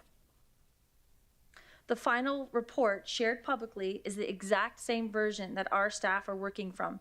This was a deliberate decision because it ensures transparency and keeps administration accountable to the public in achieving what we are setting out to do. In order to see real improvement, we need to be focused and organized. From the final process review report, 92 recommendations were made and are to take place over a 3-year period. Some of the recommendations are quick wins, while some are longer, and that would include those related to IT systems, such as a new permitting software. To keep the implementation top of mind, structured, and moving, an internal working group meets bi-weekly to review each branch's status with implementation, sorting through issues, coordinating efforts, updating reporting logs, and bringing new ideas to the table. This group is also supported by an advisor from our communication department who assists in actioning items for us, such as website updates. The group meets about other related items, such as the business plan, recent issues we're learning from, etc. From here, the managers and supervisors are responsible for delegating work and reporting up. To keep us accountable and tracking our progress, we've created an internal dashboard where we are tracking progress by branch. This includes subtasks and key performance indicators. We review this dashboard bi-weekly to ensure movement. As you can see from this quick visual, more than half of the recommendations are already in progress, which is indicated by the yellow color. Some are complete, which are indicated by the green, and many are not yet started, which are indicated by the red. Keep in mind, this is based on a 3-year implementation plan, and we are in year 1 only. We are making progress, and it's exciting to see. To date, we've made some notable progress and have been hearing positive feedback. Some examples include our change of use, website enhancements for clarity and ease of use, the e-permitting system replacement, which is underway and the scope of work is being drafted, improving permit application checklists, permit descriptions are being updated for accurate and understandable information. Explaining why the permits are required is also included, and this is all on our website.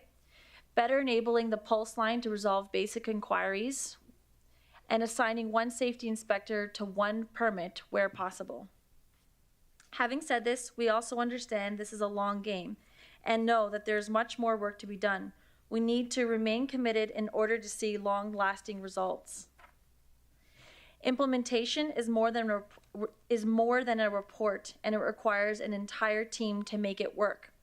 Our approach and attitude towards customer service, learning from our mistakes, seeking to do things better, explaining the what, the why, the how to our applicants, and always asking how we can do things better is not a checkbox. It's a frame of mind and must be embedded in our department's culture and the way that we do things. We're making progress, and we have a team dedicated to this. Our staff have been making considerable effort to improve our customer service and reduce barriers to development. Beyond the recommendations in the report, each branch has idea boards posted on the walls within our department. We're collecting new ideas from our team, and these new ideas are discussed with the implementation team, and where it makes sense are actioned. Staff are eager to do things better and seek ways to improve. As part of this, conversations of what we value as a department have been taking place with our staff. From these discussions and conversations, The most popular terms or descriptors that we hear from our team include common sense, simplicity, consistency, information sharing, taking initiative, learning, and teamwork. These are all the values we apply to implementing the process review report, and more importantly, how we show up to work and serve our community. Although the review itself was not easy, the implementation is even harder. As we move through implementation, monitoring and reporting on progress will be essential. Keeping staff, stakeholders, council, and the public updated keeps us accountable. Our team will use key performance indicator to measure and to gauge progress. Planning and Development remains committed to continue the conversation it has started with the Wood Buffalo Development Advisory Committee, stakeholders, and the community. We recognize process improvement is not a single event, and it requires continuous effort. Criticisms we hear are often opportunities for us to do better and understand what the real issues are, what may be causing it, and consider how we can do better. We are committed to facilitating economic activity, providing exceptional customer service, and streamlining steps and processes for our residents and our businesses. This concludes our presentation. Thank you. Thank you. Do we have any questions of council? Councillor Ball. Thank you. Through the chair, I guess my question is relative, I would assume relative to community development planning and safety codes. We've obviously gone through some extreme peaks and valleys since the fire, the flood. Obviously, those type of incidents create a significant volume of work. How are we positioned right now to, I mean, I would assume we're outside of one of those peaks and more so in a valley. How are we positioned to complete the requests for permits on a, let's say, an average time or a decent time? And how many are we doing? Like, how many safety permits do we get, or safety code permits do we get in a period of time versus a development permit?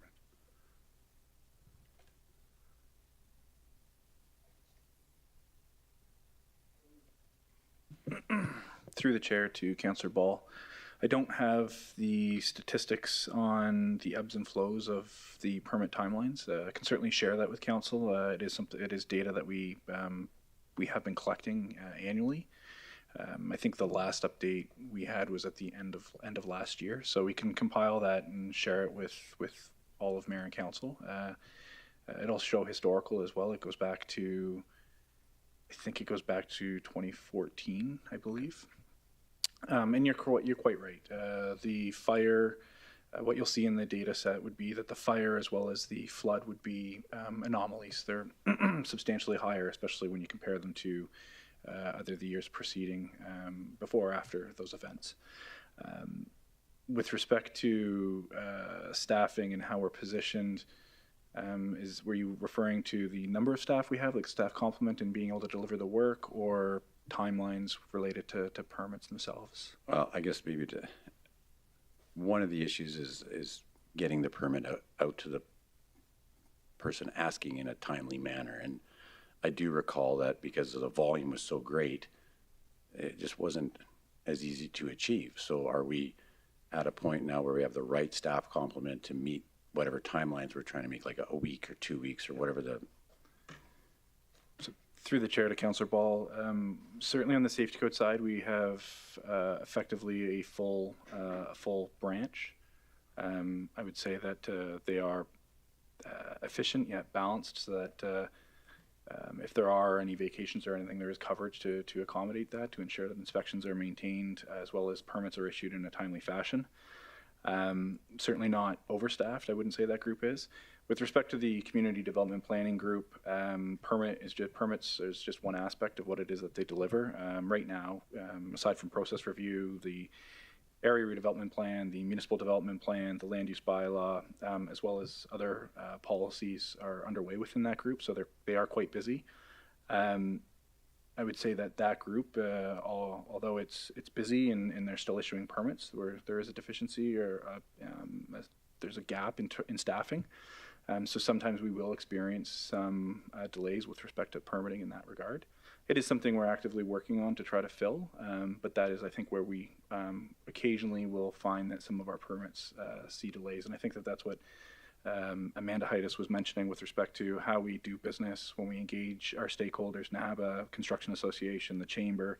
If there's opportunities for us to do business different to better support them and their members and the community itself, then that's what we're intending to do through this process review. Okay, thanks.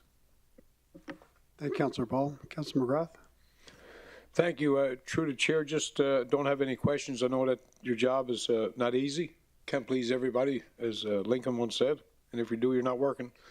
But I appreciate I guess, your team's part in making sure that people not only stay in Fort McMurray, but actually find it a good, attractive place to do business.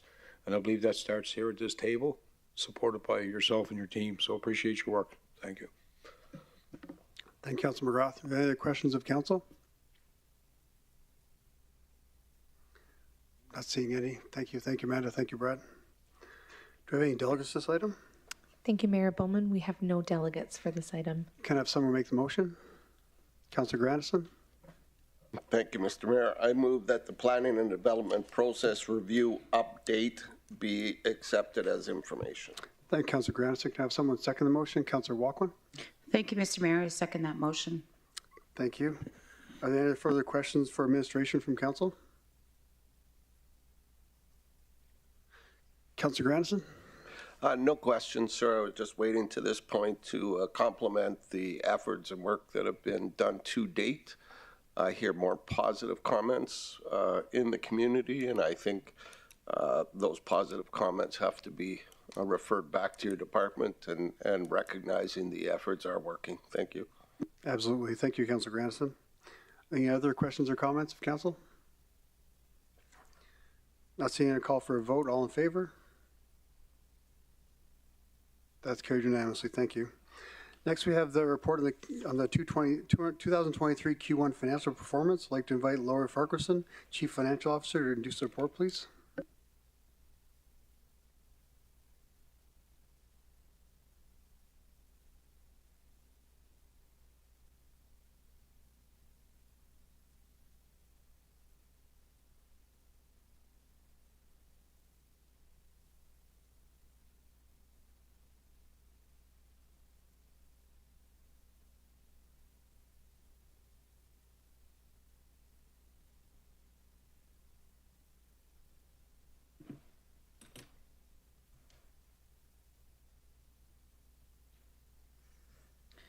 Good evening, Mayor and Council. For the record, my name is Lori Farquharson, Chief Financial Officer. Administration is recommending acceptance of the 2023 Q1 Financial Performance Report as information. As of March 31st, 2023, the municipality is projecting to have a balanced spend for the year based on the 2023 approved budget. On an annual basis, the revenue projection is $573.3 million. This slide demonstrates the annual revenue projection by category. The year-to-date operating revenues to March 31st are $147.4 million, which is $2.1 million higher than expected. The primary revenue sources are net taxes available for municipal purposes of $460.6 million, and the remaining $112.7 million is allocated across several categories, including government transfers, sales and user charges, franchise and concession contracts, return on investments, and other revenue. This slide represents the projected expense category by percentage for the total operating budget of $468 million. Additional information is presented in your agenda packages. The year-to-date operating expenses to March 31st, 2023 are $112.1 million, which is $9 million lower than expected based on the year-to-date budget. The downward trend in spend is primarily related to lag time in staffing, where vacant positions are at various stages of the recruitment process, and timing of invoices for contracted and general services. As of March 31st, $15.4 million has been spent on the delivery of capital projects. The top 3 projects by spend for the first quarter are presented on the right side of the screen. These are the Public Works North facility, rural water and sewer servicing construction, and construction of the water line extension from Parsons Creek to Millennium, making up 40% of the year-to-date spend. Council approved the 2023 capital budget of $135.8 million.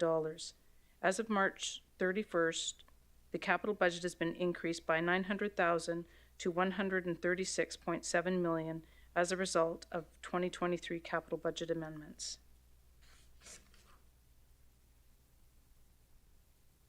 I need to flag an error on this slide. The current bank balance reads $447.1 million, which is incorrect. As noted in your agenda package on page 259, the bank balance should read $130.7 million, and the total cash and investments should read $1.2 billion. My apologies for any confusion. This information is presented. The current amount of cash in the bank plus investments totals $1.2 billion as of March 31st.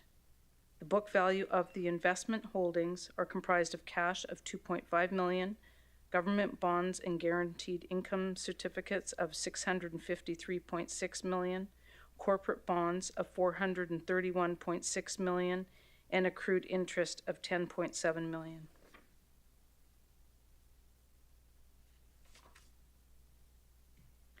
For 2023, the municipality has been awarded grants totaling $32.2 million during the first quarter.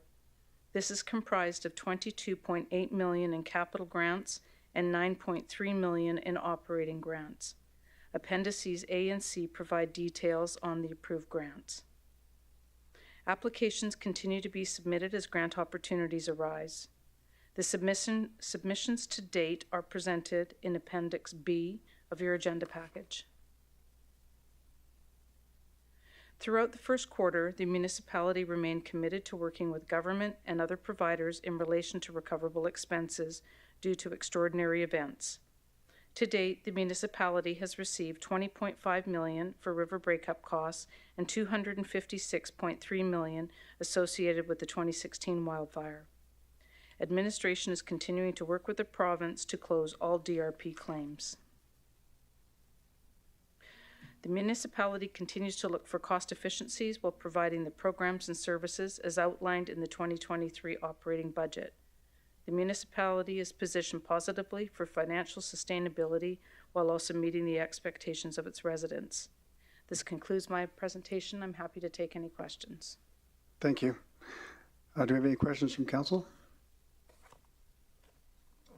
Councilor Stroud? Thank you, Mayor Bowman, and through to Lori. Thank you for the presentation.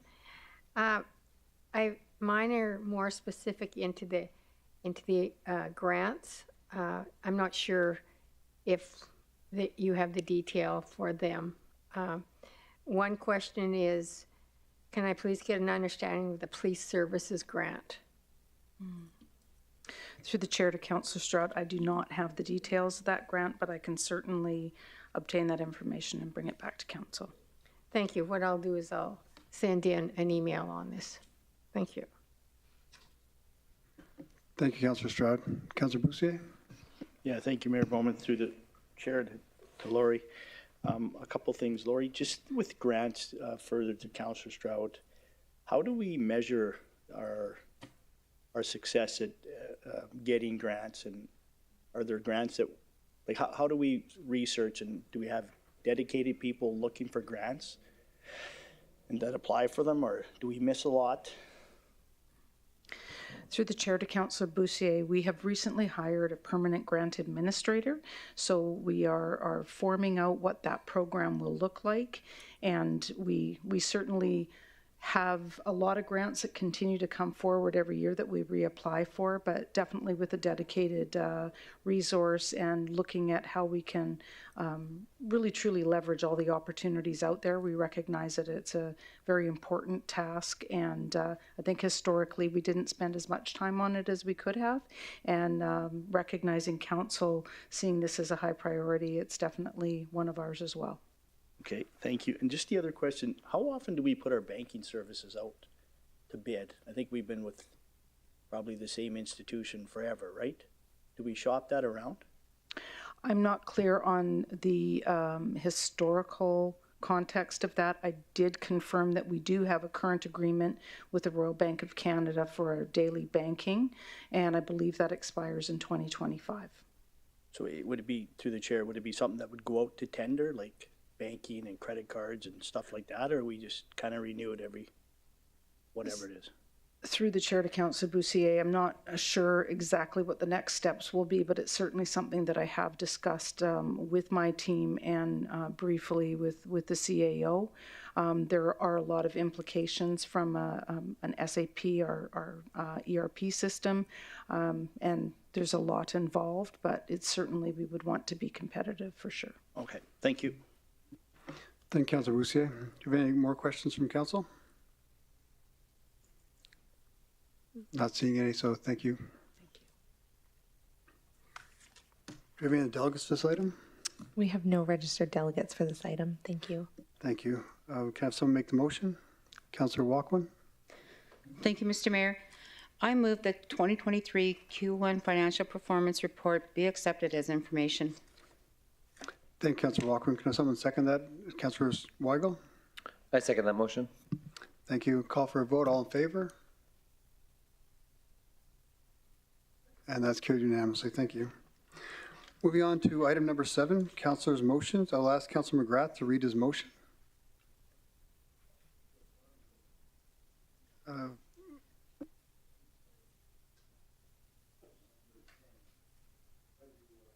Thank you, Mayor Bowman. I just been a bit challenged most of my life. I just need to find it.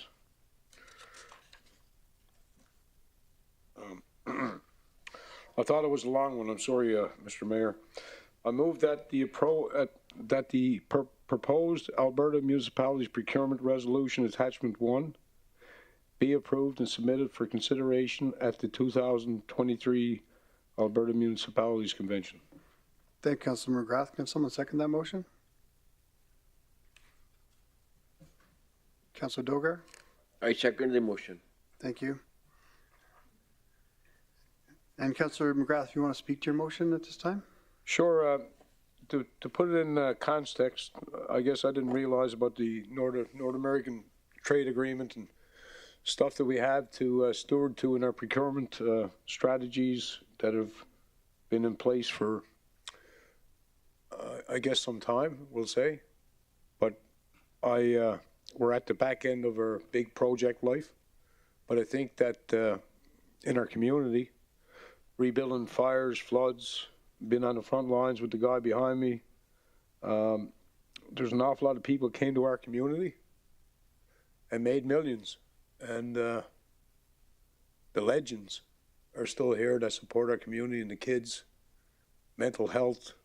And what I've seen through Travesty and Good Times was a lot of people came in, made number companies, slept other places, done work, built homes, and left people and kids in dire straits. So I guess I'm a bit biased when it comes to this region, a region that gave all of us our families, most of us, and provided for us. And I'm not looking to be specially treated, but I think the businesses in this region, along with industry, I think we are special. We found that out when they turned the taps off at Syncrude during the fire. It affected the income of the country and the world.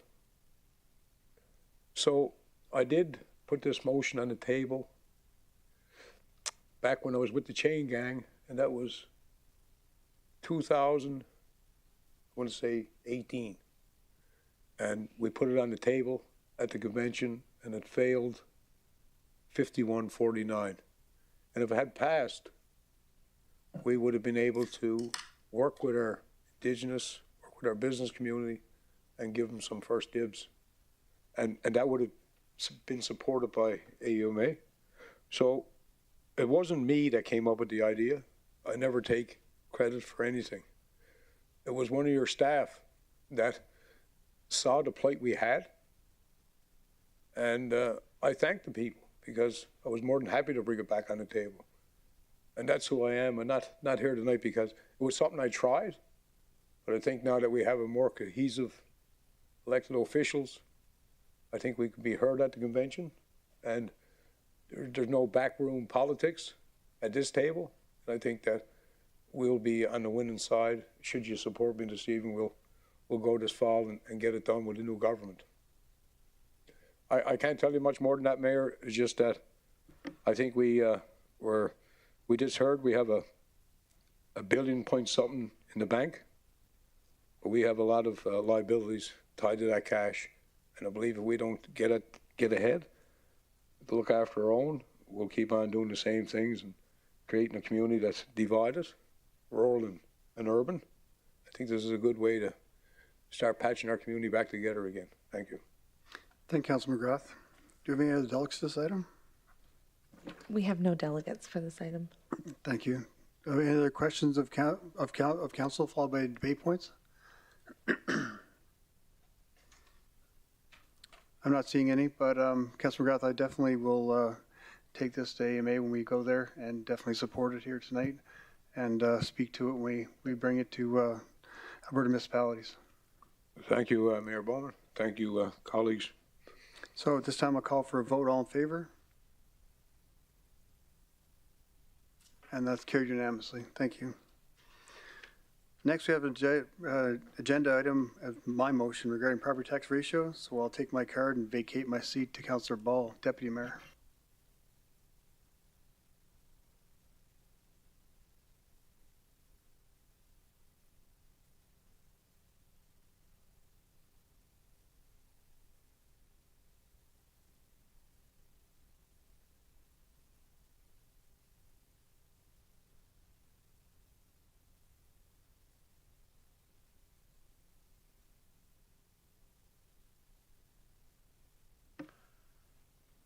Thank you, Mayor Bowman.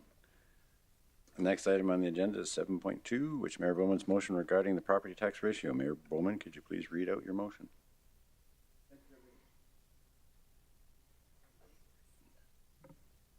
Thank you, Deputy Mayor.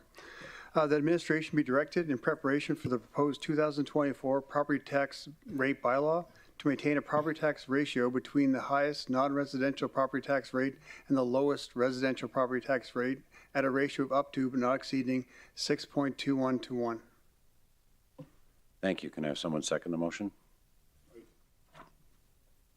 Councillor Weigel. I second the motion. Mayor Bowman, you speak to your motion. Yes, thank you. Since 2016, we've made significant progress towards the maximum 5.1 property tax ratio that the government of Alberta has mandated us to. Now with this maintaining a property tax rate of 6.21 to 1 for the 2024, I think that will give us a chance to strike a balance between maintaining the lowest property tax rates in Alberta and investing in the people in our community.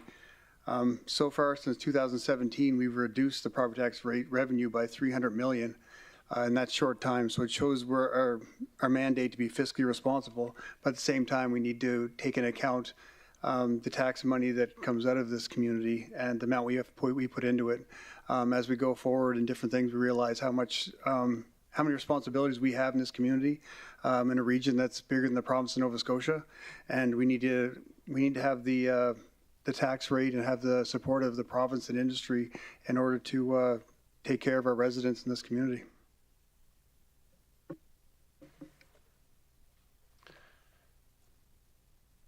Questions from Councillor McGrath. Thank you. Through the chair, Deputy Bald, I certainly going to support this motion, Mayor Bowman, because in 2013 we had disconnected with the All Sands owners, and it took Councillor Shroud, Councillor Budgier were here. It took us a year and a half to get industry back to the table, and it wasn't industry that left the table. It was the administrator at the time thinking he didn't need them. So I'd support this motion simply because we were the crafters of the 5-to-1. We made the articles of incorporation for the 5-to-1. And when the community thought we sold out, we hadn't sold out because we got to get there. And we made a 10-year commitment with Notley, then Shane, and then Mrs. Lavely. And then we had an election. Something like our land transformation, we're still waiting for the agreement. But there are articles in that 5-to-1 corporation that were supposed to benefit the sustainability of this community. And 5 years later, the only thing that's changed is our tax. It just about shrank in half. And our responsibilities. So the question is long overdue, so I support the motion. I'm sorry I took advantage of you being new in the chair. Ask a question. So I couldn't do that with Mayor Blake because she was a seasoned mayor. And certainly if Sandy was there, he'd cut me off because of martial arts, but I got you, Ken. I was giving you more time than you needed. Oh, yeah, sorry. Any other questions from council? Do we have any delegates of this item? We have no registered delegates for this item. Well, then we're moving on.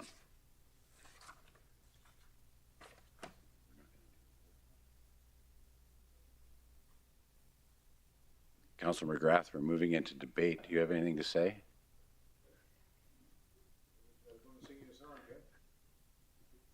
Oh. I'm working on it. Well, you got, Big fingers. by my count, you still got 2.5 years to get used to the first seat you got. No more questions. Just I'm glad, Mayor Bowman, that you're transparent. And when our biggest partners, this is not an attack I don't see. On, I guess the question would be, I think this is done in the spirit of the community and trying to get what we agreed upon through the 5-to-1.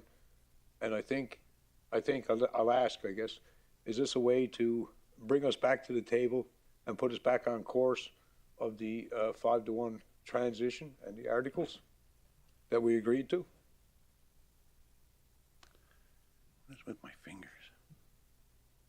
Usually work. Thank you, Deputy Mayor. Yes, Councilor McGrath, to get back on track of that. And also we see so many, I guess, what I would call maybe provincial responsibilities in the community that were passed on to as a municipality because we have the, I guess, the imagination of the province that thinks have a bag of money up here. We look at things, even the construction of the Winter Road, that's a municipality responsibility when the Winter Road from Fort Chipewyan to Fort Smith is paid for, not by the municipality, but we have the extension of 63 as municipality, as well as a lot of other roads projects that are coming up in the near future. So I think it's a way just to make sure we have the money to take care of the citizens in the community, as well as keep our property tax at the lowest rate in Alberta. Well, I appreciate that, and I know that Mr. Claire Peaton is probably looking down and Chuck Knight thinking that we got a mayor that's going to go to the bat for the people and don't expect to be loved tomorrow morning. You'll get lots of calls thinking you're against the business, but just brace yourself. But I think this is a battle that we need to take on and try to preserve our community. So I support your motion. Thanks for bringing it forward. Thanks, Councilor McGrath. Councilor Grandison. Thank you, Deputy Mayor. I agree with what's been said, and I certainly will be supporting this. There's what's on the table of downloads from the province, but in the horizon there appears to be more. It seems like in my short time on council, every time I turn around, I see downloads in one capacity or another. So as our revenue, our income from taxes shrinks, the expectation of expenditures from the province seems to be going up. And I think if this can help balance that off for our citizens, but also maintain a relationship and a commitment to the province that we're here to do our jobs. We just need them to do theirs as well. So you can't have an expectation of delivery without the ability to garner the funds that are required to do it. So I support the motion as well. Thank you. Councilor Stroud. Thank you, Deputy Mayor Ball. With the added expense of flood mitigation, provincial obligation, and rural water and sewer, plus during this time we've gone through a fire and a flood, provincial obligation, responsibility, which has increased municipal costs, I think the province should take this into consideration in our request. Thank you. Thank you, Councillor Stroud. Do we have any other questions from council?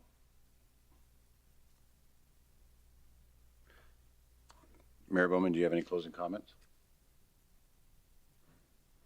Yeah, thank you, Deputy Mayor Ball. The only closing comment I have to make is that this isn't any attack on industry that we think we needed them to pay more. What it is a way to keep our lowest residential property tax rate low, because as expenses go up, the money has to come from somewhere. So my vision is that this is going to keep our residential property taxes the lowest in Alberta, and that's our goal here tonight, I think.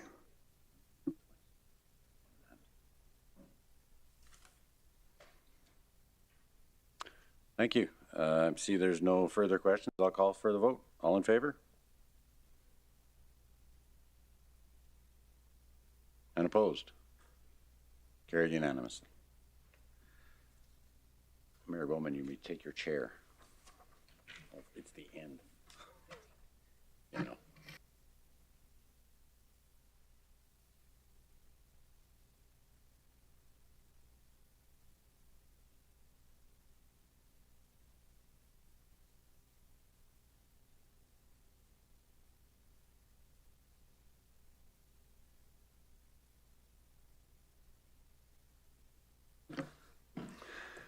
Thank you everyone for participating in this evening's meeting. Marcy Cho, Kim Neskumpton, thank you everyone. Have a great evening.